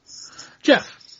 Yeah, I wholeheartedly agree. I think Regal is just so awesome. He's firing on all cylinders. He's really like a near perfect heel at the moment. I think I agree with Wayne. I think he's this month's MVP. The Duggan match on Nitro, I thought again, it's like Regal is pulling out just all the stops. The way he's working the camera, the way he's, just healing everybody. It's tremendous. And it's a shame he's not given, maybe a little more spotlight. I think, honestly, if WCW looks at their heel roster, for all the Dungeon of Doom did, I think if you give Steven Regal the U.S. title, that's really going to no use on Conan right now. I just want to see this guy run with it. He is so fresh and so different from a lot of everybody else on the roster, really, in putting together, he's snug and smash mouth like Benoit, but he's fun and gets kind of the more performativity aspect of it that like a Flair would. Like, he has all of these various heel attributes that come together and make him just a tremendous performer. The match itself, my only issue is that the finish and the comeback kind of came a little bit out of nowhere. I know the fans really, popped for Sting's comeback, but it was like Sting's comeback, boom, Scorpion Deathlock, finish.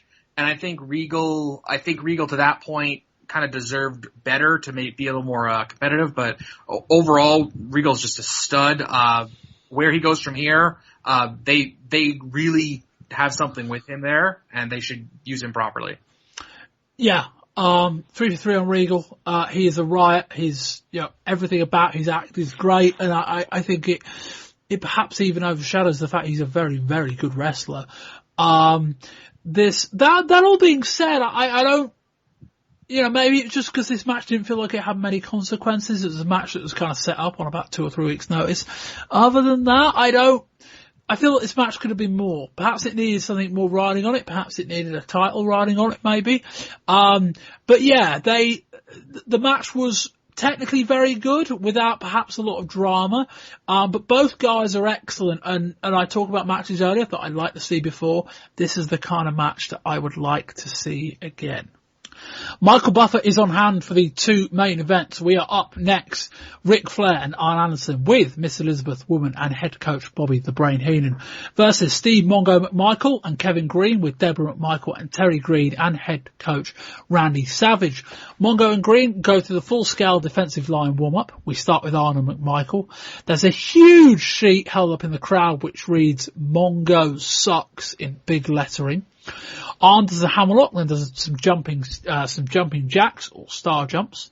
Mongo whips the arm. Arn responds with a leg sweep. Mongo calls for a 3-point standoff. I suspect this will be a bit better than Vader and Yokozuna last month.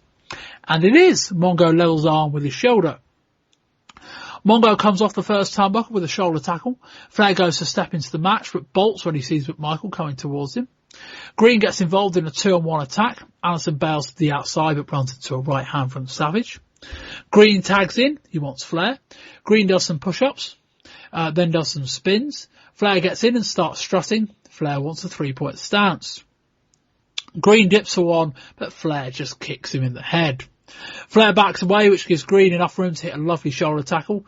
Green impersonates Flair's strut, which rips up the crowd no end. Flair goes up the R-way. Savage brings him back. Green hits some clotheslines. Mongo tags in and chases on away so he can get Flair where he wants him. Flair begs off. Flair goes for a chop, then a second. Does anyone sell these anymore? I've got in my notes. But Michael drives him into the other corner, then does some chops of his own. Flair takes another back body drop. Flair goes to the top. Mongo sends him flying. This is Flair's greatest hits, this. Mongo puts Flair in the figure 4. Green charges it on and puts him in 1-2. One of the Flair women pulls Mongo off the hold. Woman and Elizabeth then run the wires up the R-way. Mongo gets attacked on the outside. Savage comes to his aid and tells him to fire up. Even Heenan gets a shot in. Heenan's reaction when Savage comes after him is fantastic. Mongo goes for a choke. Flair low blows him. Flair and Arn hit a double suplex. Green gets back involved to get Arn out of there.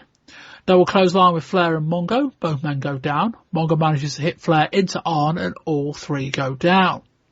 Green tags in and hits a pair of body slams, then a power slam on Flair.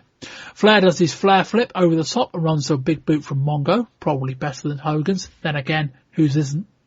Green hits a lovely suplex, but Arn blindsides him and takes him out the back by the knee. Green is now the face in peril. Flair locks in the figure 4. Arn gives Flair some assistance, so Savage goes after him. Outruns Benoit, who attacks Arn. Elizabeth and Woman return with Deborah, who's now wearing a dress rather than the sports gear she was wearing earlier. She's carrying a briefcase. Mongo opens up the briefcase and there's a 4 Horsemen shirt inside of it and a lot of money. They speak for a while. She says, think about the money. Mongo grabs the briefcase and hits Green with the case, who's leading through the ropes while he's in the figure 4. And the Horsemen win the match. Mongo and Arn have a showy match. Benoit and Flair and Mongo attack Savage. We end the segment with the new Horseman in the ring. Michael puts on the Horseman shirt and even he and Heenan are on the same page as they shake hands. Wayne. Another enjoyable match, I thought.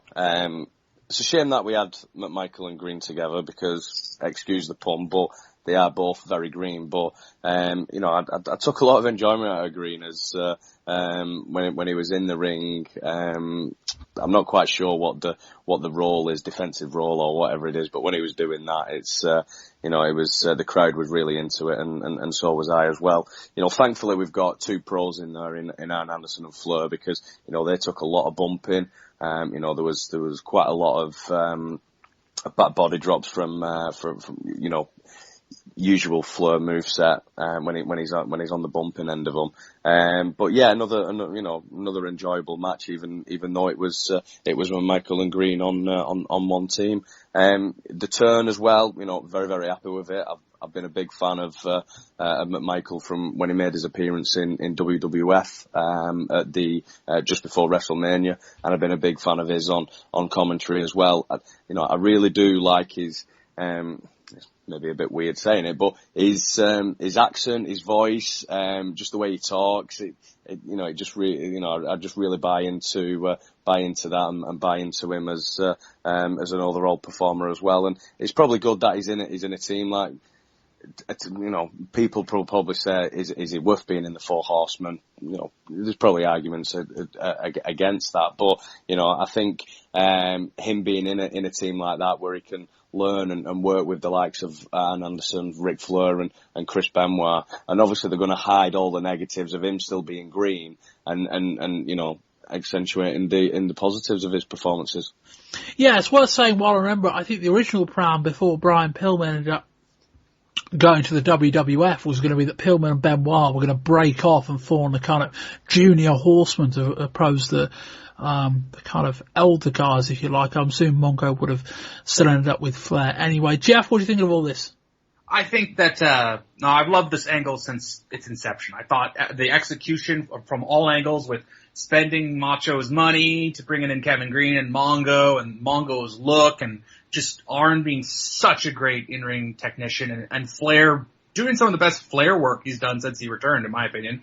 I think when you look at the execution of a professional wrestling match from a spectacle standpoint, when it comes to entertainment and drama, not necessarily 5-star Steamboat Flair or something in Karukin Hall, but just entertainment value, I thought this was awesome. I think it was brilliant to see them book Bobby Heenan with Arn and Flair, so you don't get that pro horseman crowd right off the bat. I think that when you compare it to other celebrity athletes who come into the world of professional wrestling, even a super athlete like Lawrence Taylor, and now he's working with Bam Bigelow, not Arn Anderson and Ric Flair, but in my opinion, this match here, you have, two pro athletes who, while it's obviously well rehearsed, so nobody gets embarrassed, they had their spots, they didn't get lost, but this was a very impressive, babyface heel tag match. The angle was executed perfectly. Savage and Heenan worked excellently off each other. When Benoit comes down and starts laying into Savage, I'm salivating, thinking we're going to get to see Benoit Savage. Like, think of that. That's intensity versus intensity. So altogether, I mean, the turn, the look McMichael has, I'd call Steve McMichael the enforcer's enforcer and have him work with Arn Anderson, okay? All around, I thought this was excellent stuff. Hot finish, great pacing, the great backdrops these guys were taking for these really green football players. I mean, I think my favorite match of the night was probably either Sting Regal or Benoit Sullivan, but I think for execution of a pro wrestling spectacle from start to finish, this was aces. Yeah, this was about as good as it ever could have possibly got, I think, from, we spoke about it last month, Jeff, in terms of this was the right combination in terms of you're going to have two footballers involved. Arn and Flair are the right two guys to have in. And it just worked. I mean, you Jeff, you mentioned the kind of match that's fun, perhaps, and exciting, better than it is technically good. I kind of go back to the match we and Wayne reviewed at Halloween Havoc with Flair, Arn, Pillman, and Sting, which is an absolute riot of a match. I think it tied up our match of the year last year, even though, from an in-ring perspective, it wasn't necessarily much caught, but from a storyline, from a fun perspective, it was right up there. And this was very similar. Kevin Green's clearly very limited, but credit to him, like there was some set pieces, and you're right, there were set pieces that he executed perfectly well. He did the shoulder tackles quite nicely, the shoulder tackles to the knee, the body slams, the power slams. He looked good. Mongo is, clearly a few steps beyond him, but clearly still quite limited. But the stuff he did quite well. And this match went a while, but there was enough going on where it just fell into place. There was enough going on. I think, Jeff, perhaps my biggest surprise was that they didn't really need Heenan and Savage. I know there was some stuff that was led into the match, but it wasn't like some of these matches where you get the guys that isn't particularly a wrestler, where you put people on the outside and the match was about the guy on the outside and more that was in the ring. They cut to them when they needed to, but large swathes of these matches were just the four guys. Yeah, I think you have to have that security blanket just in case the fans turn. Or in case the match falls down.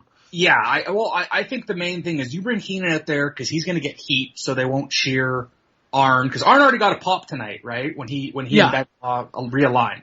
So you don't want to have the fans cheering Arn. Flair's kind of this elder statesman to a point where it's almost impossible for him to be a true heel. Heenan can get the heel heat. So you don't want them to turn on these outsiders. These are pro wrestling fans. They're not necessarily Carolina Panther or Pittsburgh Steeler or Chicago Bear fans. So they might boo the outsiders who aren't wrestlers, who may not be technically good. So who do you put in there with them? Randy Savage, one of the top baby faces of the last decade. So I think while they weren't necessarily needed for the match and didn't necessarily contribute too much to the dynamic, they were there to potentially offset some of the things that could have turned this match very sour. Wayne, any more thoughts? No, I mean, I think Jeff's just covered everything off on the Heenan Savage part, and, I couldn't really add any more to it or disagree with any of it. Yeah, just a really fun match. Credit to all involved. A really well executed turn. We didn't particularly talk about the turn that much in itself. But a really nice execution of a turn. I don't know a ton of people would see him coming. Jeff, we discussed about this quite a bit last month in terms of the idea that they could build to Mongo versus Flair. Obviously, they're not going to do that now, or I presume not. I guess they could, turn one of them again in a few months' time. But is this a better option than what we kind of laid out last month, Jeff? I mean, I think if they want to do business one night in Chicago and have I think it would have been incumbent on having Flair be champion and your resident legendary Chicago Bear, Steve McMichael. I think maybe they looked at McMichael and kind of saw the forest, in front of the trees, and saw that his limitations were what they were, and it maybe wasn't worth investing that much. I think the key to McMichael is the look and the charisma and what you can get out of that. So I don't know. As a horseman, I mean, I think it's a step down from Pillman. I'm a huge Pillman fan, but I think the aesthetic presentation is probably the biggest positive of him going into the Horseman. Yeah, it's certainly a left turn from Brian Pillman, and it's, Brian Pillman pre-accident was certainly a fantastic worker, and even, we're going to see in WWF, while he's still working that injury, there's enough going on. Mongo is a completely different proposition, but not necessarily significantly worse. It changes the dynamic, but it's like, we've already got Flair, Arn, and Benoit. It's not like the missing ingredient for the Four Horsemen is work rate. I think I'd say that. Thanks, guys. Incredible turn of events, to say the very least. Well, many of you know that for the last several weeks, since May 27th, as a matter of fact, we've had a number of, let's just call them interruptions on Nitro. I know. And if you were with us last week, I pointed out that tonight, these guys want an answer. We're prepared right now to give them an answer. They know who they are. I know they're here. Come on out, guys. Wow. Look at this. Let's everybody go to wall. Here at WCW. Let's do it. All right, I promise you an answer. That's what you're here for. But we've got some questions we've got to resolve before we do all that. Right off the bat, I want to let you know, right here, right now, I was in the WCW offices, debated. You want a match, you want a war, you want it inside of the ring, you're going to get it. Let's fall into the trap, big man. Okay. Hold on. I got a couple considerations here. Before we go a whole lot further, I will tell you it'll be at Bash at the Beach, July 7th in Daytona. I'm free. But before we go any further, hold on. Before we go any further, let's clear one thing up. Do you work for the WWF? No. How about it? No. Forget about the past, Chico. Let's worry about the future. We want to know who your three guys are. Is it the Nacho Man? I don't think so. And what about the immortal Huckster? You tell billionaire Ted to break out the money and get anybody he can, because the big man and the medium-sized man and our surprise buddy are gonna carve them up. I want to ask you a question right now. He's had his say. Who are they, man? Who are they? I can't tell you. I'll tell you tomorrow night on Nitro. That's the deal. You can't tell us? You don't jack us around, don't jack us around. Oh, for Christ! Whoa! What are they doing? Security! Get up there right now. Get security up there. Unbelievable. Please get it. Unbelievable. This is sick. Yeah. Tony, I got it. Hold on. Where'd he at? He's right down below us here. Oh my God. We're going to need some medical attention right now. Yes. Right now, ladies and gentlemen. Big boys They just left the building. Hey, get these guys up here. We join Eric Bischoff on the stage. Bischoff says they're prepared to give him an answer. Out come Hall and Nash. Hall, for the sake of seeing the same height as Nash, is wearing massive lifts in his boots. And Hall is a good few inches shorter than Nash. And they basically worked as though they were the same height, but he might as well have been wearing heels. Like these boots, it didn't help wearing like light double denim. The double denim's back. And then these like black workers boots with big lifts. That stuck out to me. Anyway, Bischoff says if they want a match, if they want a war, they're going to get it. He probably didn't have a croaky throat like I did. He says it'll be at Bash at the Beach. Hall then says, I'm free. I quite like that. Bischoff then says, I want to clear something up. Do you work for the WWF? Nash says no.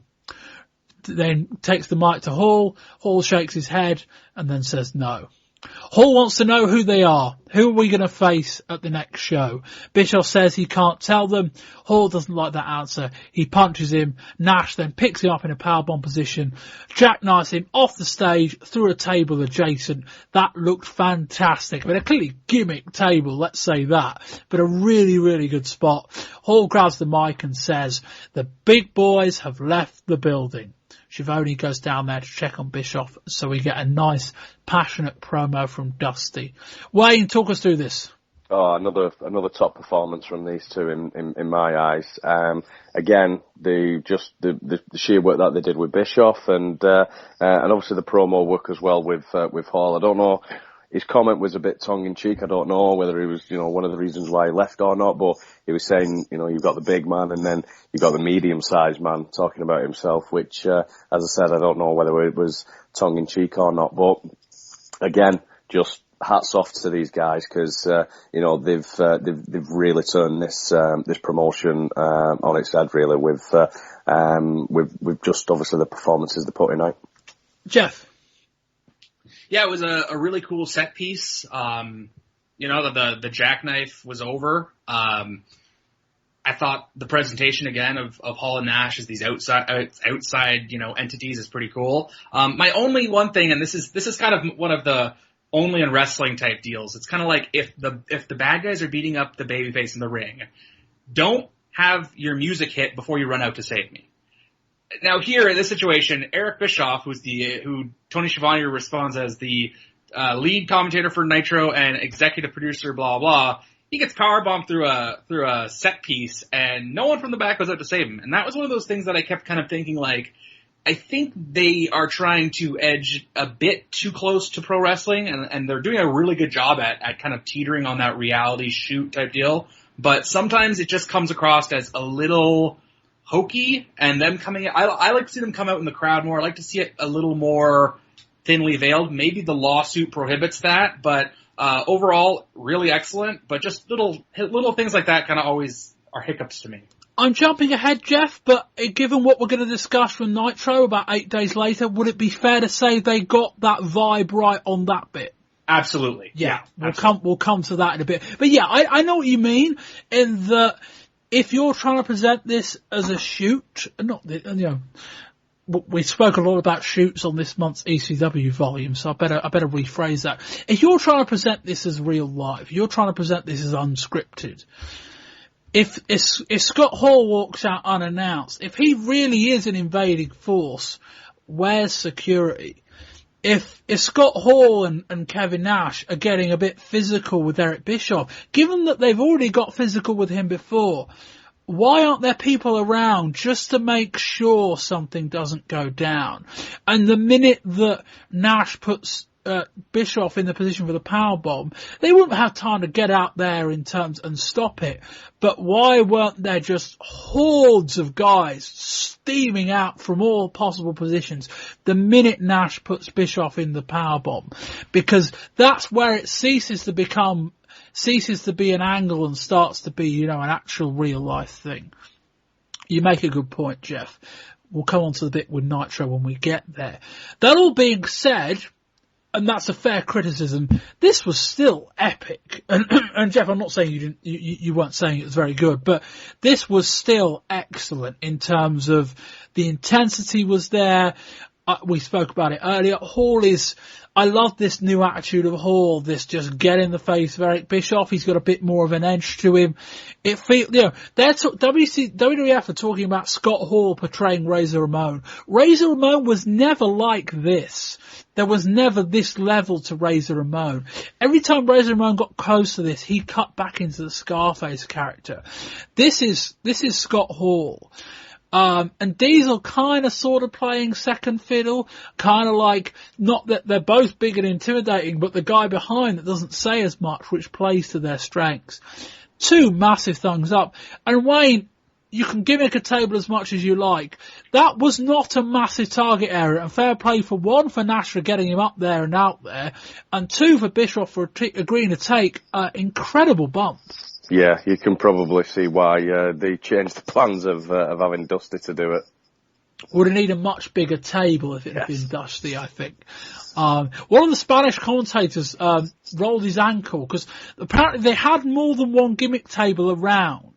Just in case, I don't know why in case actually, in case the first one wasn't there. They had more than one made up by the stage, and one of the Spanish announcers did injured his leg walking on one of the gimmick tables.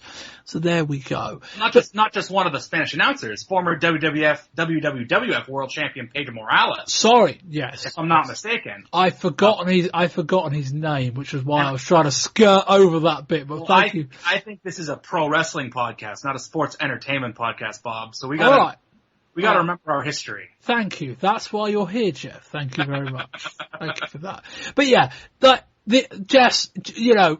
Jeff makes some good points aside about the realism point. We're going to get to an angle in about 8 days' time, but we'll address that. We move on to the main event. It's Lex Luger versus the Giant with Jimmy Hart for the WCW World Heavyweight title. Luger comes out and immediately checks on Bischoff, who's being attended to, finally. Luger runs straight into a big boot. Luger rallies and knocks Giant off the top. Giant picks Luger up and presses him under the top rope. Luger locks in a long sleeper hold. Jimmy Hart lines up a shot with his megaphone. Sting comes out and runs Hart up the R way. Giant hands Luger upside down on the top rope. He then puts him on his shoulders for a backbreaker and just tosses him to the mat. There is a long period of selling which the crowd are dead for. Luger rallies. In my notes I've got Sting is better at this bit.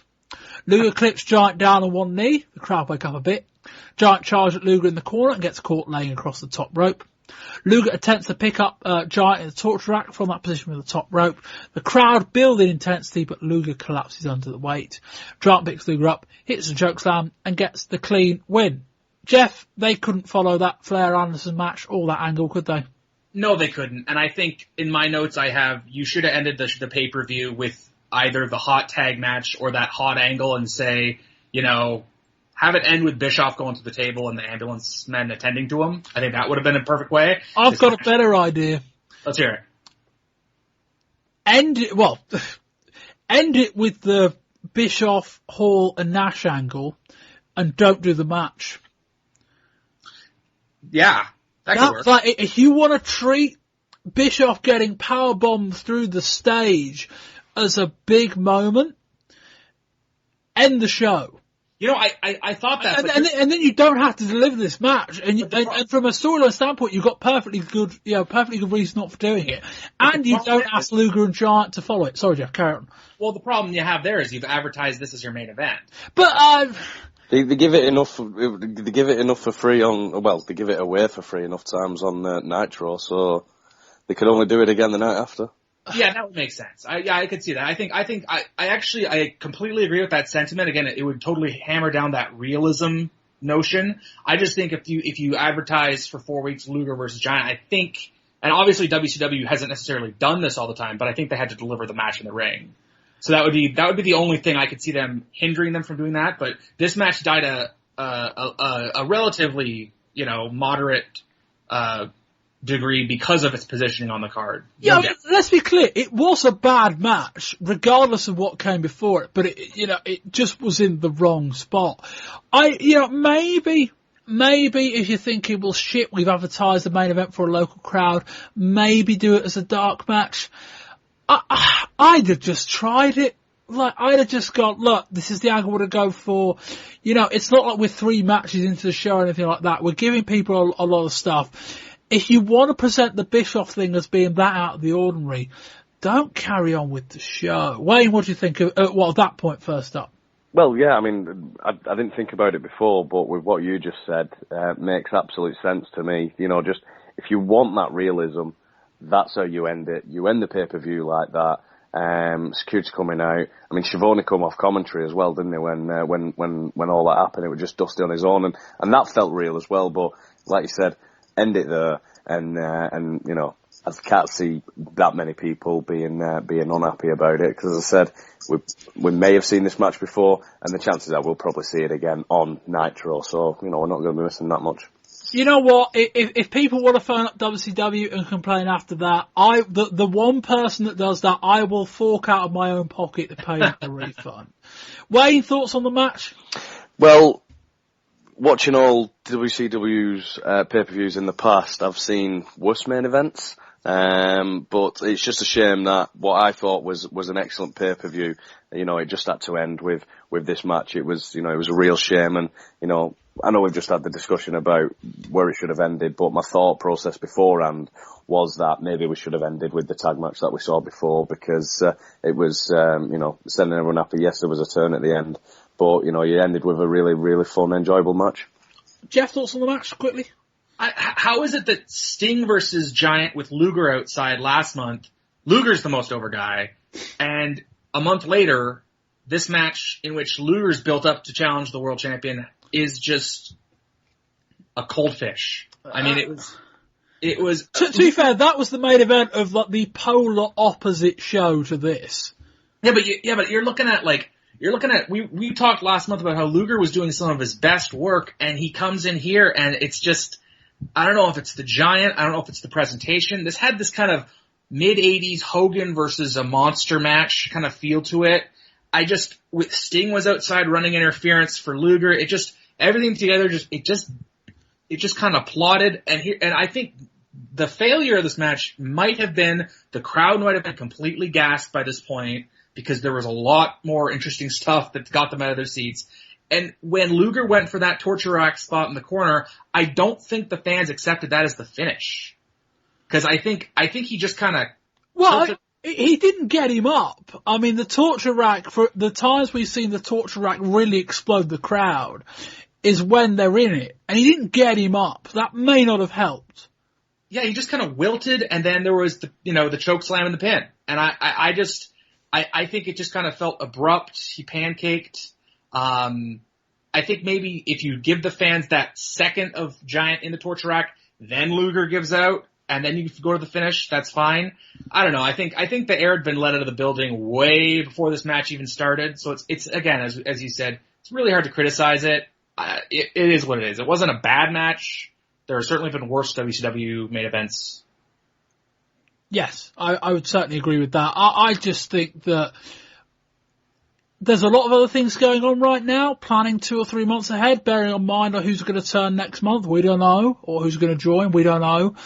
If they get back, to Luger and Giant, say in September, that's the spot to do the torture rack spot. I would almost say it's worth this if the pop for when Luger gets Giant in the torture rack eventually is bigger. I would almost say. But that's how we will end this show review. Wayne, your overall thoughts on the show and a score rating out of 10? Yeah, well, if it's not come across well enough, then I've done a bad job of selling this pay-per-view, but I've really enjoyed it. Definitely the best pay-per-view by far, in my opinion. Really good storyline progression, excellent matches, different styles of matches, great variety, a lot of fun, and I'm going to give it a big 8. Jeff? Yeah, I really dug the Steiner tag match. I dug Mysterio Malenko. I thought it could have been better. I really enjoyed both the Regal match. I thought Regal's the MVP of the show. Benoit and Sullivan had an awesome brawl. The NFL versus WCW Horseman tag match was great. The angle for the Nash and Hall and Bischoff was awesome. I'm going to be even more generous. I'll say probably the best pay-per-view I'd seen in at least a year. I don't know if it's as good as the spring stampede of the year prior or 2 years prior, but I'd say 9 out of 10. I'll split the difference. I'll say 8.5. This is the highest combined rating we've given a show for a couple of years. It would have been Spring Stampede, I think. The actual if you're looking for an in-ring show in terms of in-ring action, Starrcade from last year may be fractionally better than this. Yeah, it might be. There's enough really good undercard matches on that. But one thing Starrcade had, which this doesn't, is that Starrcade was Japan versus USA, or Japan versus WCW, including Germany, Mexico, Canada, etc. So that show fell down because half the guys in the matches were Japanese and the crowd weren't reacting to them, and then you had up and down guys representing WCW, all of that. Spring Stampede 1994, I think, is the best wrestling show, pure wrestling, we've reviewed since I started doing this show. Flair and Steamboat's great. Vader and Boss is a match I love. There's that great Nasty Boys brawl. There's a match between, I think, Dustin Rhodes and Bunkhouse Buck, which is really good. And there's a few other things on that show that are excellent. I think as a wrestling show, this falls fractionally below that. But this stands above it in the sense that they tried to exit, I think I think Taskmaster and Benoit would have stood on that show by any stretch. This falls up for two reasons. One, we had a tag match between Ric Flair, Arn Anderson and two footballers, which was as good as you possibly could have expected it to. And where it wasn't great in terms of in-ring action, was great in terms of entertainment value. And we had three angles. They went for it in this show. 3 angles. Pulled them all off.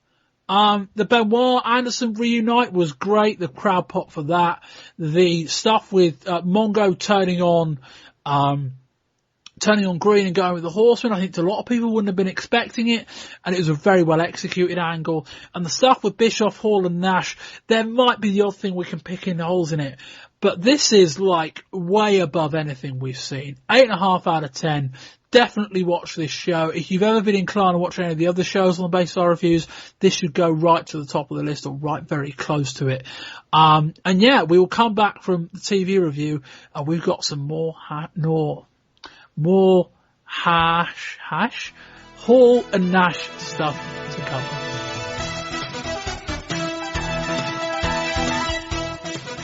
Nitro on June the 17th starts with an extended talking intro with Tony Schiavone and Larry Zbyszko. When you've got 2 hours you can afford to slow down the pace. Schiavone says WCW are under war, and war has been accepted. Rick Steiner defeats Stevie Ray in a short but physical opener. Immediately after the match, Booker T comes out and hits a big sidekick. Ray follows that with a powerbomb.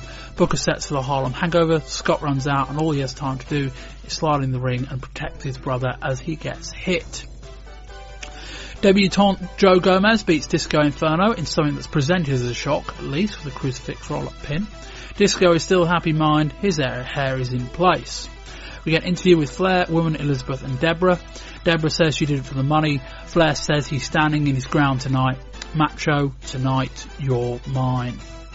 We get Arn Anderson and Chris Benoit versus the American males. The Horsemen are popular here. Benoit drops Riggs off on the top rope with a reverse suplex, and that's enough for a clean win. We get a real nice post-match promo from Arn, who says he and Sullivan had a business deal, but that went south. There's only room for 4 horsemen. Jimmy Hart hits John Tenta with a megaphone during his match with Big Bubba. Tenta no-sells it, hits Hart with an atomic drop, then hits a power slam on Bubba before pinning him with his foot on the ropes. Post-match, Bubba hits Tenta with a loaded sock. A couple of those shots seem to be real close to Tenta's eye. I think that was the idea, but they look really good. The sock, it turns out, was full of coins. Savage cuts a promo backstage ahead of his match with Flair. He says he's going to be calculated tonight. Savage's entrance coincides with the start of the second hour. Savage chases Heenan away from the announcer's position. Heenan gets chased into the ring and then vaults, with some athleticism, it should be said, over the top rope. Flair cuts a pre-match promo saying Savage is experiencing the pain of agony, defeat and divorce. Savage and Flair have a wild brawl around ringside. Savage starts trying to force feed Flair with food from the banquet area even. Flair nails Savage with an illegal object, but after stalling, Flair kicks out. The ref takes a bump, Savage hits the top rope elbow, and then a second despite the in-ring protest from all 3 women. Both Benoit and Arn run out and get dispatched by Savage, but Steve McMichael runs out and hits Savage with a briefcase full of Savage's money, and Flair pins Savage. We get promos from Taskmaster and the Giant, along with a pre-match promo from Rey Mysterio ahead of his match with Dean Malenko. This match gets really good in the final few minutes. The crowd are really into Mysterio's offense. Heenan, describing Mysterio, says he's so fast that when he turns off the light switch, he's in bed before it goes dark. Malenko wins it with a reverse DDT to retain the title. The main event is the Giant versus Scott Steiner. Giant basically beats the piss out of Scott. Bobby Heenan disguised Scott and Rick as, quote, both uglier than the other. Steiner gains some control, crouching Giant as he climbs back into the ring. Scott hits a great side suplex on Giant. The only reason he didn't win the match was that he was too busy celebrating. That was a really good spot, by the way. Scott smacks Giant with a wooden chair, who no-sells it and chokeslams Scott for the pin. The Glacier promos are still coming, but they are promising he'll be here next month at least. They end the show with a draw for the main event at Bash at the Beach. They selected the 6 top men in WCW based off a win-loss record and some other metrics. 6 names in the pot are Hulk Hogan, Giant, Ric Flair, Sting, Lex Luger and Randy Savage. And the 3 quote-unquote drawn, Gene just announced them, for the main event at Bash at the Beach are Lex Luger, Macho Man Randy Savage and Sting. Tony Schiavone opens up June the 24th Nitro by saying Eric Bischoff is still recovering. We get a promo from Savage, Sting and Luger, all decked out in face paint. Sting says they keep saying they want 3 guys and yet you only bring 2? What's all that about? Luger then nearly says the WWF by accident. The 2 get interrupted by both the Steiners and Harlem Heat, and that sets up the main event for later in the show. Show opens with the Blue Bloods versus the Public Enemy. Regal mocks Rocco Rock's dancing and gets a drop kick for his troubles. This was not a good match, it should be said. Johnny Grant hits Dave Taylor over the head with his cast and picks up the win. The crowd popped far too much for such a cheap finish. Taskmaster takes on Jobber, Kip Abey, and they go high into the arena. Taskmaster tries to take him into the women's toilets, but Doug Dillon just stops it. This match ends by disqualification. We get a shouty in-ring promo from Taskmaster post-match, goading Benoit and Arn Anderson. Disco Inferno walks out with a gold copy of his CD during a match between Dean Malenko and Bobby Walker. Disco's music starts playing while the match is going on. Walker knocks Disco off the top rope and Malenko hits a bridging belly-to-belly for the win. We get a post-match confrontation between Malenko and Inferno. They'll face off at Bash at the Beach. Eddie Guerrero defeats the Barbarian after a physical match. Guerrero says he wants a shot for the US title. Arn Anderson and Chris Benoit defeat the Rock and Roll Express after Mongo interfered. After the match, Mongo's opponent at Bash at the Beach, Joe Gomez, ran out, but he got attacked. Savage and Kevin Green ran out and run them off. The fans are chanting, "We want Flair." We're in Charlotte after all. Flair does not wrestle on this show, although he and Savage did end up working the dark match afterwards.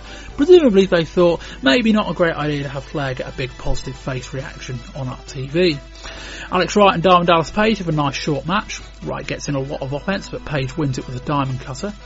Kevin Green has a promo on the R-Way and he says he's going to remember Mongo's backstabbing, and after the season has concluded he will go on a Mongo hunt. Green accompanies Randy Savage out to the ring for his match with VK Wall Street. Savage gets less than a lukewarm reaction in Charlotte, no surprise there. We get a large "We Want Flair" chant early doors. A nothing match, although it takes a while. Savage wins with a top rope elbow drop. The main event is Harlem Heat versus the Steiners versus Luger and Sting in a triangle match for the WCW tag titles. The match is nothing of anything until Hall and Nash come out from the crowd carrying baseball bats. It's really heated up. Hall takes a couple of swings at the ring steps and security storm the ring. With Nash and Hall stood prone on the outside, one of the members of Harlem Heat roll up Lex Luger and the tag titles change hands. Show ends with security with guns, holding guns in the ring. They show a replay of Luger being rolled up. That segment, in all honesty, was a fantastic way to end the month. Jesus. Well, I tell you, it wasn't too long after that WCW entered the call to action. As a matter of fact, those 2 gentlemen plus a surprise man will meet 3 gentlemen at the Bash at the Beach, only on pay-per-view. And those gentlemen now standing by with Mean Gene Okerlund. All right, again, Tony Schiavone, I thank you. I must say that very graphic footage has got to stimulate these men because we are inside 2 weeks. Lex Luger, Sting, and the Macho Man Randy Savage to meet these 2 outsiders. And we're going to find out the evening of the Bash at the Beach who their third man will be. Just like Charlotte, North Carolina's Players Country, WCW WCW is our country, united by the face paint of the Stinger, We are focused in different directions, that's true. Mongo McNichol, you and Ric Flair, we got the deal, we know the deal. Divide and conquer is what we're gonna do, right? Thank you very much, Understood, brother. Macho Man Randy Savage. On Wall Street right now. All right, Lex Luger, Sting, gentlemen, let's go back recently on this very television program. Sting, from the outset, when these men came in here, you took exception to them. You knew what they were here for. They were here to disrupt. And I want to take a look because it got to the point where you couldn't take anymore. There's no question, Mean Gene. I don't mind somebody that wants to walk into WCW or anywhere in the entire world and make a statement. But the bottom line is, a grown man does not come and make a statement, not to mention a physical statement, to a commentator. Why not try to pick on a wrestler? You want 3 guys, that's all I hear every single week. Yet you only produce 2. What is the deal? The Macho Man is frothing at the mouth, and so's the package, and so am I. Lex Luger. We're unified as a team. WCW stands tall. They stand strong. They say it's where the big boys play. These guys are going to find out what a war is all about, because we're all in paint. We're unified as a unit because we are the very best. Isn't that right, Stinger? Yes, the very best. This is definitely where the big boys play. And guess what? Hey, wait a minute now, Scott We've been friends a long time. And if you need us to watch your back, we'll be there. But that's later on down the line. Tonight, the belt's on the line, and you better worry about us. All right, Rick Steiner, your thoughts? Hey, I can care less about the bet. Where you guys? Wait a minute, hold up, Gino. We gotta go like this here. Me and my brother, we gotta score a settle with this punk right here from Las Vegas, Nevada. When I got cold cut with a roll of silver dollars, and you, Sting.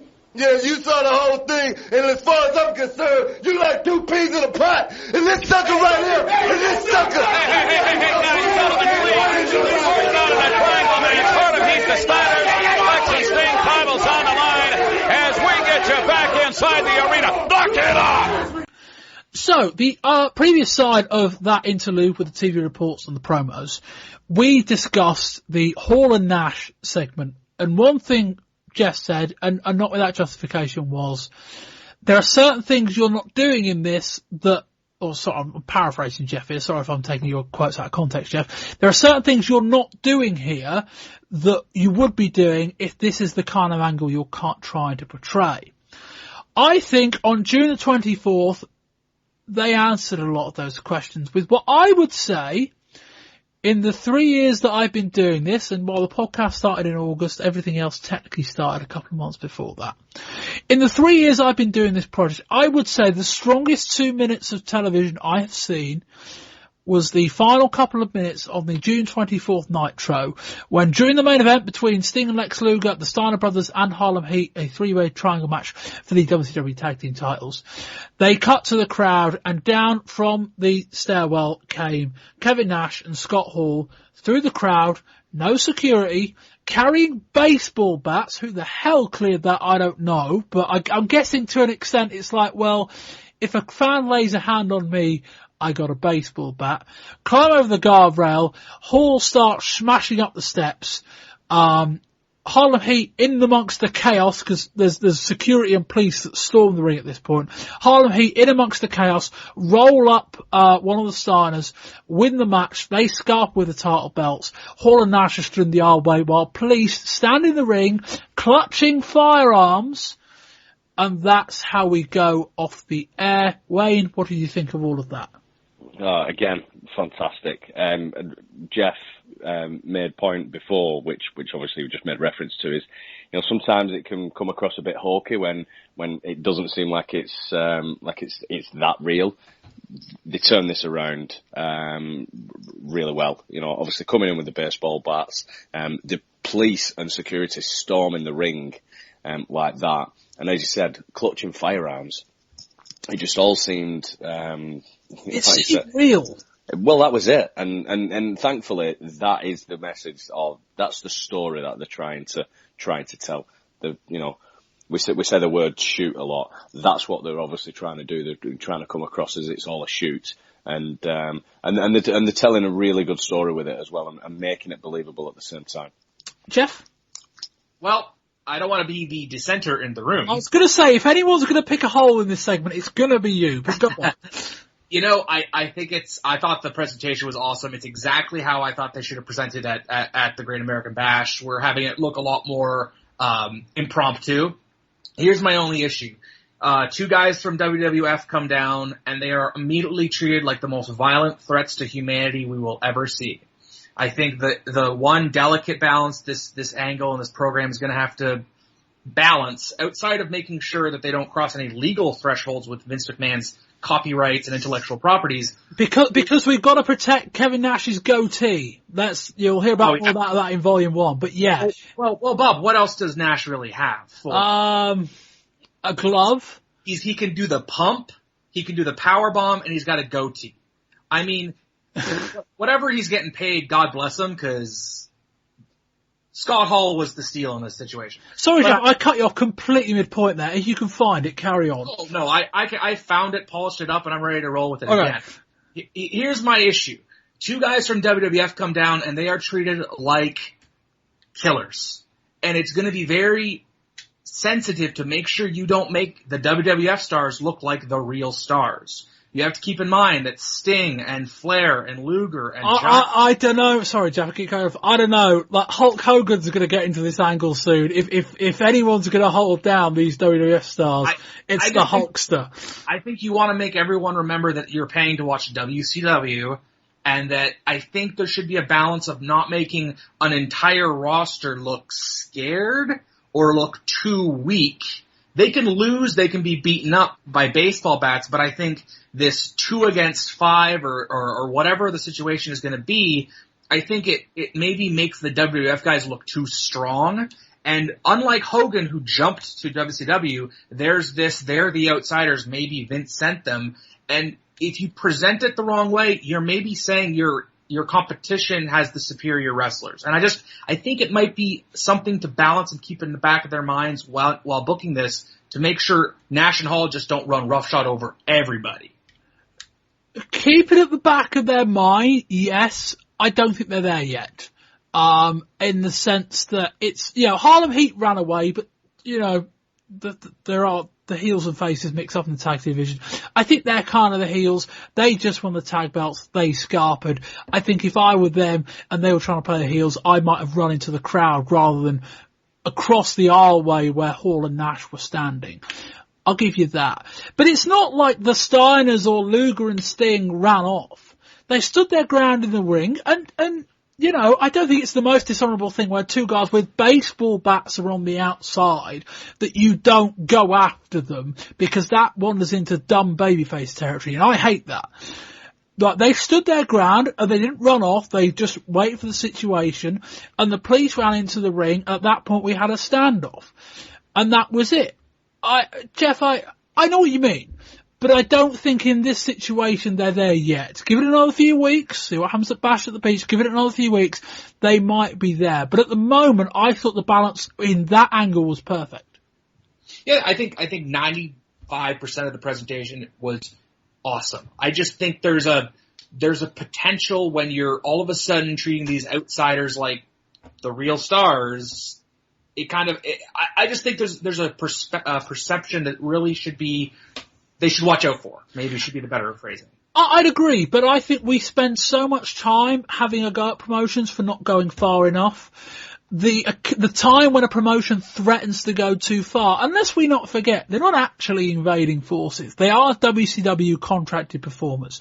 If you get Kevin Nash and Scott Hall over as your 2 biggest guys, even if they're 2 big guys from the WWF, that's been their entire idea for the last 2 years. They've been getting over on Hulk Hogan and Randy Savage. That's been their MO. If I'm WCW, I don't really care. If I can use an angle like this to make Scott Hall and Kevin Nash the 2 biggest guys in the company, above Hogan, above Sting, above Savage, above Flair, above Giant, above Luger, above all the other guys, if I end up going a bit too hard on my own roster and end up creating 2 megastars as a result, I'd take that. I don't know about you. I'll agree to disagree with you on that one. Okay, let's be clear when we say Hulk Hogan is going to be involved in this angle in about 2 months' time, if not next month. If Hulk Hogan comes in and he ends up facing these two, we don't have to worry in any way, shape or form about these two getting over above their station. Hulk Hogan will put pay to that. Wayne, any input on any of that discussion? No input at all. Just real winners were Harlem Heat, and that's that. Yeah, well, and the fans, I suppose. Well, yeah, I suppose. But yeah, I wouldn't say I got goosebumps, but that was the shot where they've got a camera looking up the kind of the flat, I don't know what you call it, kind of looking up where the Nash and Hall are running down the steps and on the floor section towards the guardrail. That was like oh shit, something's going down here moment. And I don't get that very often watching pro wrestling. And occasionally when you do, and I'm not saying I believe it to be real or believe it to be a shoot, but when you can make me up and go, oh, this is different from the norm, this doesn't feel like a pro wrestling angle. And I'm not saying you have to say that and mean it's a shoot. I'm saying you can say that and mean this is out of the ordinary. And when you say that, that's a rarity. I thought they nailed this. I think Jeff's got some fair enough concerns, but I don't think they're there yet. And as I say, I wouldn't be that worried about, if we get to the angle and I've undercut Sting and Lex Luger a little bit, if I've got Scott Hall and Kevin Nash over as the 2 biggest guys in the company, I'll back myself to rebuild Sting. You know what I mean? Like, I'll work that out. I'd rather be there than be in a position where I undercut the 2 invading guys for the sake of Sting, who, let's be said, I like Sting a lot. We'll come on to him in a sec about whether he should be the guy being the 3rd man. Sting's not been a volcanic babyface for a while. He's probably the biggest babyface they've got along with Luger, but he's not this Ric Flair, this Hulk Hogan. He's not at that level. Let's move on to the final discussion point of the month. We won't discuss it for long, one, because for reasons I'll discuss in a minute, this taping has gone forever, but also in the sense that because the pay-per-view is next weekend, a lot of people are going to have already seen it by the time they listen to this, so we'll just deal with it quickly at the end. It's going to be Lex Luger, Randy Savage and Sting versus Kevin Nash, Scott Hall and ... Jeff, we heard Mabel, we've heard Jeff Jarrett, we've heard Bret Hart, we've heard Hulk Hogan, we've heard Sting, we've heard potentially Randy Savage or Luger or Sting. I bundled Giant in there just because I'm guessing, if it's not going to be an outsider guy, it's got to be one of the big names in WCW. Where's your money? Sting. I agree.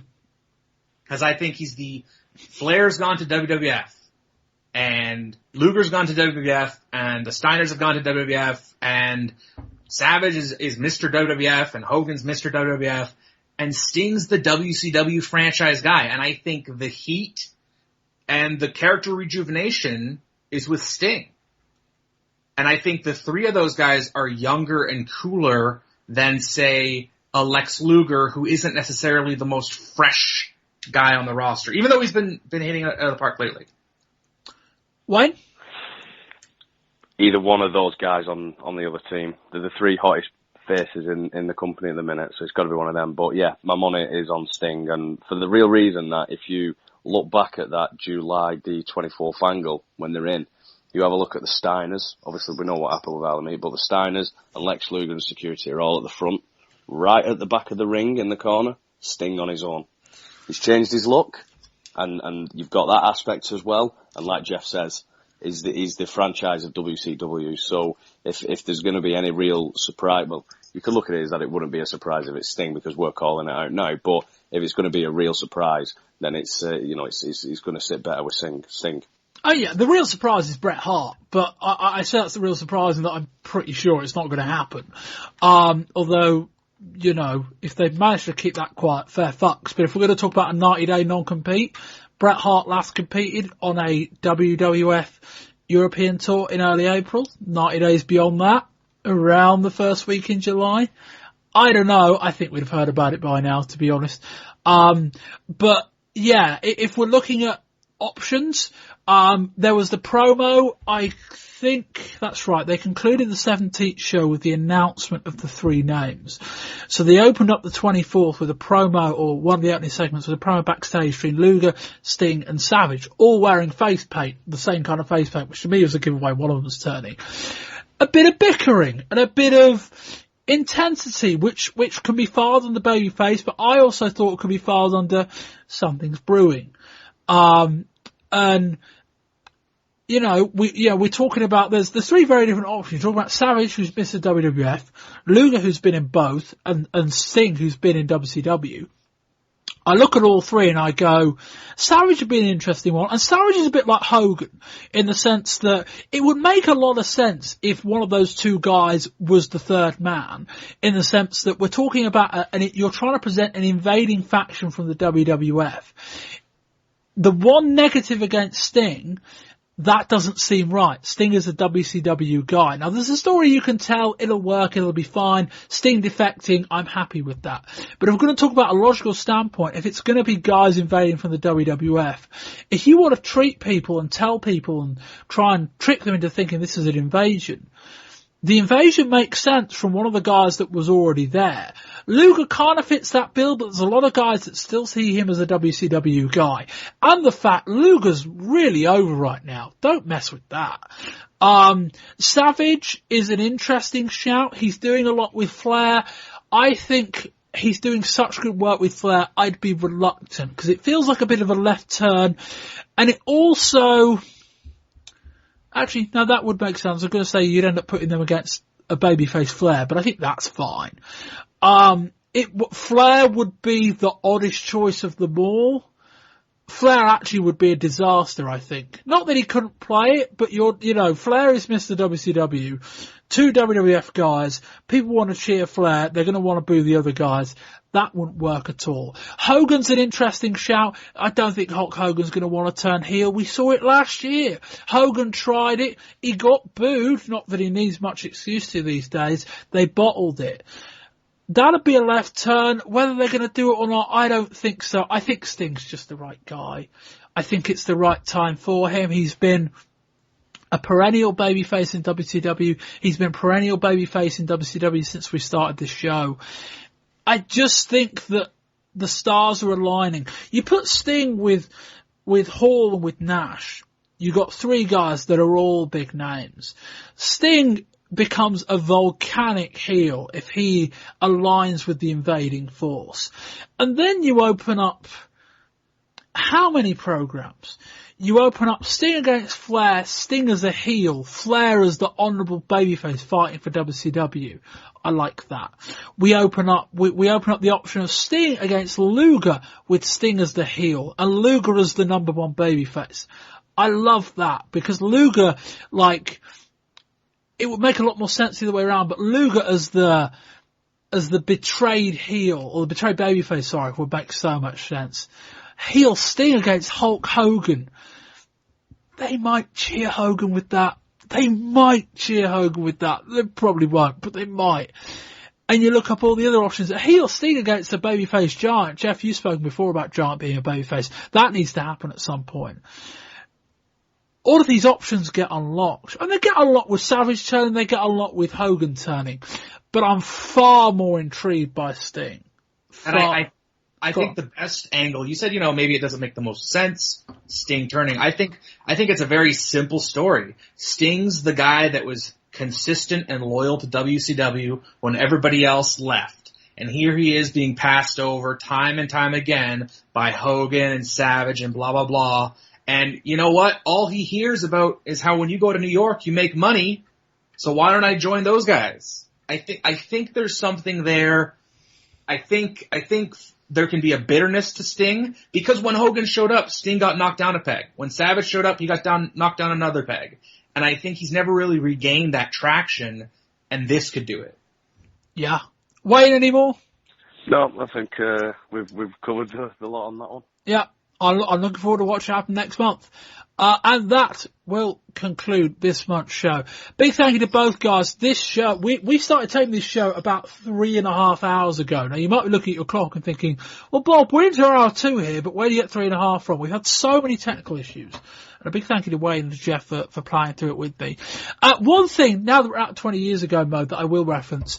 Wayne, did you, like, I am of an age where I only really started watching wrestling in about 2005. So yeah, this is, you get, I've said that before, you get that gauge from me. The one comparison point I had with that June 24th angle was the Nexus. Now I was watching the Nexus debut at about 4:30 a.m. UK time on it would have been a Tuesday morning, in 2010. And I kind of got like goosebumps because like, shit, this looks out of the ordinary. Wait, does that comparison make sense to you? No, you just put it like that. Yeah, it does. I mean, it wasn't just the fact that Nexus come in and did the beat down to Cena. It was the ripping up of the ring, what they did outside. Daniel Bryan got fired for choking Justin Roberts with a tie. So when you put it like that, given the real factor and the shoot element, I think it's they go hand in hand. Yeah, and the other thing as well, it wasn't actually the debut, but if you remember the first pay-per-view they were at, I think it was Fatal 4-Way. God, the industry moves a lot in 14 years, doesn't it? Fatal 4-Way in 2010. They invaded in that match, and in amongst all the carnage of Cena trying to fight people off, Sheamus pinned somebody to win the title. And that was similar to what we saw on the June 24th Nitro, in the sense that there was a lot of carnage going on, and in amongst the melee, the match carried on. Thinking about it now, I wonder whether the Nexus thing, they might have looked at all of that. I wouldn't be surprised. A couple of similarities from there early on. Jeff, anything quickly on that? Any Nexus memories you want to share? I consider that whole period something I try to block out. like from the. Does that not surprise me? Yeah, but basically, I mean, unless Umaga was in it, I wasn't really giving too much of a care when it came to WWE at the time. Of course, I'll watch everything. I was high on Wade Barrett. I think the issue with the Nexus was, unlike other invading factions, you had a lot of new green guys and guys who weren't politically entrenched. So when the feud started to go, it lost legs. When they got to SummerSlam, John Cena had more stoke than the 7 of them combined, and so they couldn't get the win. I don't know if they ever. I think Barrett got one win on pay-per-view over Randy Orton, maybe. But I mean. Well, Barrett beat Cena at Survivor Series. I mean, that's the whole thing where Cena got fired and then they ended up reinstating 2 weeks later. But I want about SummerSlam while they were still a group. And I think the original, attack was very cool. And I remember getting, some messages by people saying, hey, this is really cool. That time, the whole guest GM era and guest host of Raw is just a big blur I wish to forget, so. Oh, you just reminded me of that. Oh yeah. I don't think this podcast will be going by that point. I fucking hope not. Only about 37 when we get there. I hope we don't get that far. Gentlemen, big thank you. We had technical issues on this show, quite frequently. Tonight, for the first time in a long ass time, we actually lost a chunk of this show. I won't tell you what it is. But in terms of re-recording, I've recorded the show in about 10 different sections, such as my paranoia.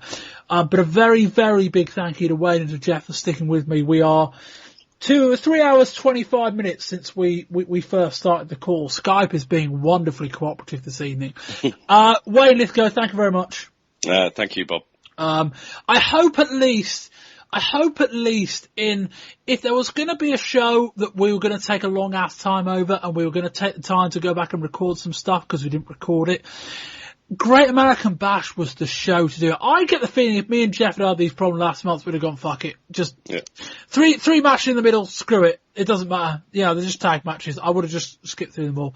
Sorry. Well, I was just going to say, when you say at the start, sitting all through those bad WCW pay-per-views, worth it in the end, watching that. Just doing this recording was worth it, just to talk about Great American Bash again. It certainly was. Wayne, you can be found on Twitter. I can. Wayne L84. Jeff, a quick question before I let you, I'll give you the opportunity to plug. Whether you do or not is another story.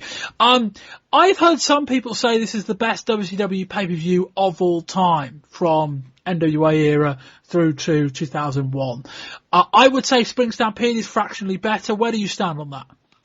There is a Great American Bash, I think, also held in Baltimore in, I want to say 1990. which has, I think that's the one where Sting is kind of crowned like the world champion for the first time. It has a match with the Midnight Express versus the Young Pistols or the Southern Boys that I consider 5 stars. Vader is getting hot. There's an awesome Steiner Brothers Freebirds match. Luger fights a young Undertaker, Mark Calloway. And then there's a Rock and Roll Express have a really good match on it. I'd say that probably is my favorite WCW pay-per-view. Yeah, this one's up there. I'd say definite top 5 of all time for WCW. Very interesting. Jeff, if you should wish, would you like to plug your Twitter? You can just retweet it. You know, right. I don't know what it's called half the time. Jeff PRKR or something. Bob will know. Yeah, just like the one thing with having a separate podcast account, if you go on our Twitter at Wrestling20RS, look at the people I am following. The only people I am following is people that appeared on the show. There's only been about 16 of us now. It's quite a few, but still, you'll find Jeff in there very simply. Jeff, massive thank you. Big thank you for sticking with us. I know with your knee issues, you're not exactly in a hurry to go anywhere at the moment. And it is unlike 11 o'clock UK PM, it's only about, 6 now? It just turned 6, yeah. Jesus, man, we started at 2:30 your time. Bloody hell. I better wrap this up. Volume 1, WWF, King of the Ring. Volume 3, ECW, Hardcore Heaven. Shoot fighting on that show. I'm not on that show, but I do pop in on that discussion. If you want to hear us talk about a match with UFC fighter Paul Varlins, is all there. At Wrestling20RS on Twitter, Wrestling20RS.com. Find your Facebook link, your iTunes link, all of your back episodes. There's been about 80 of them now. What else is there? iTunes rating and review on there, please. If you're a long-term subscriber, will be appreciated. Everything's on the website, Wrestling20RS.com. I've been Bob Bamber. This has been Volume 2 of the June 1996 edition of the Wrestling 20 Years Ago podcast. And until next time, goodbye.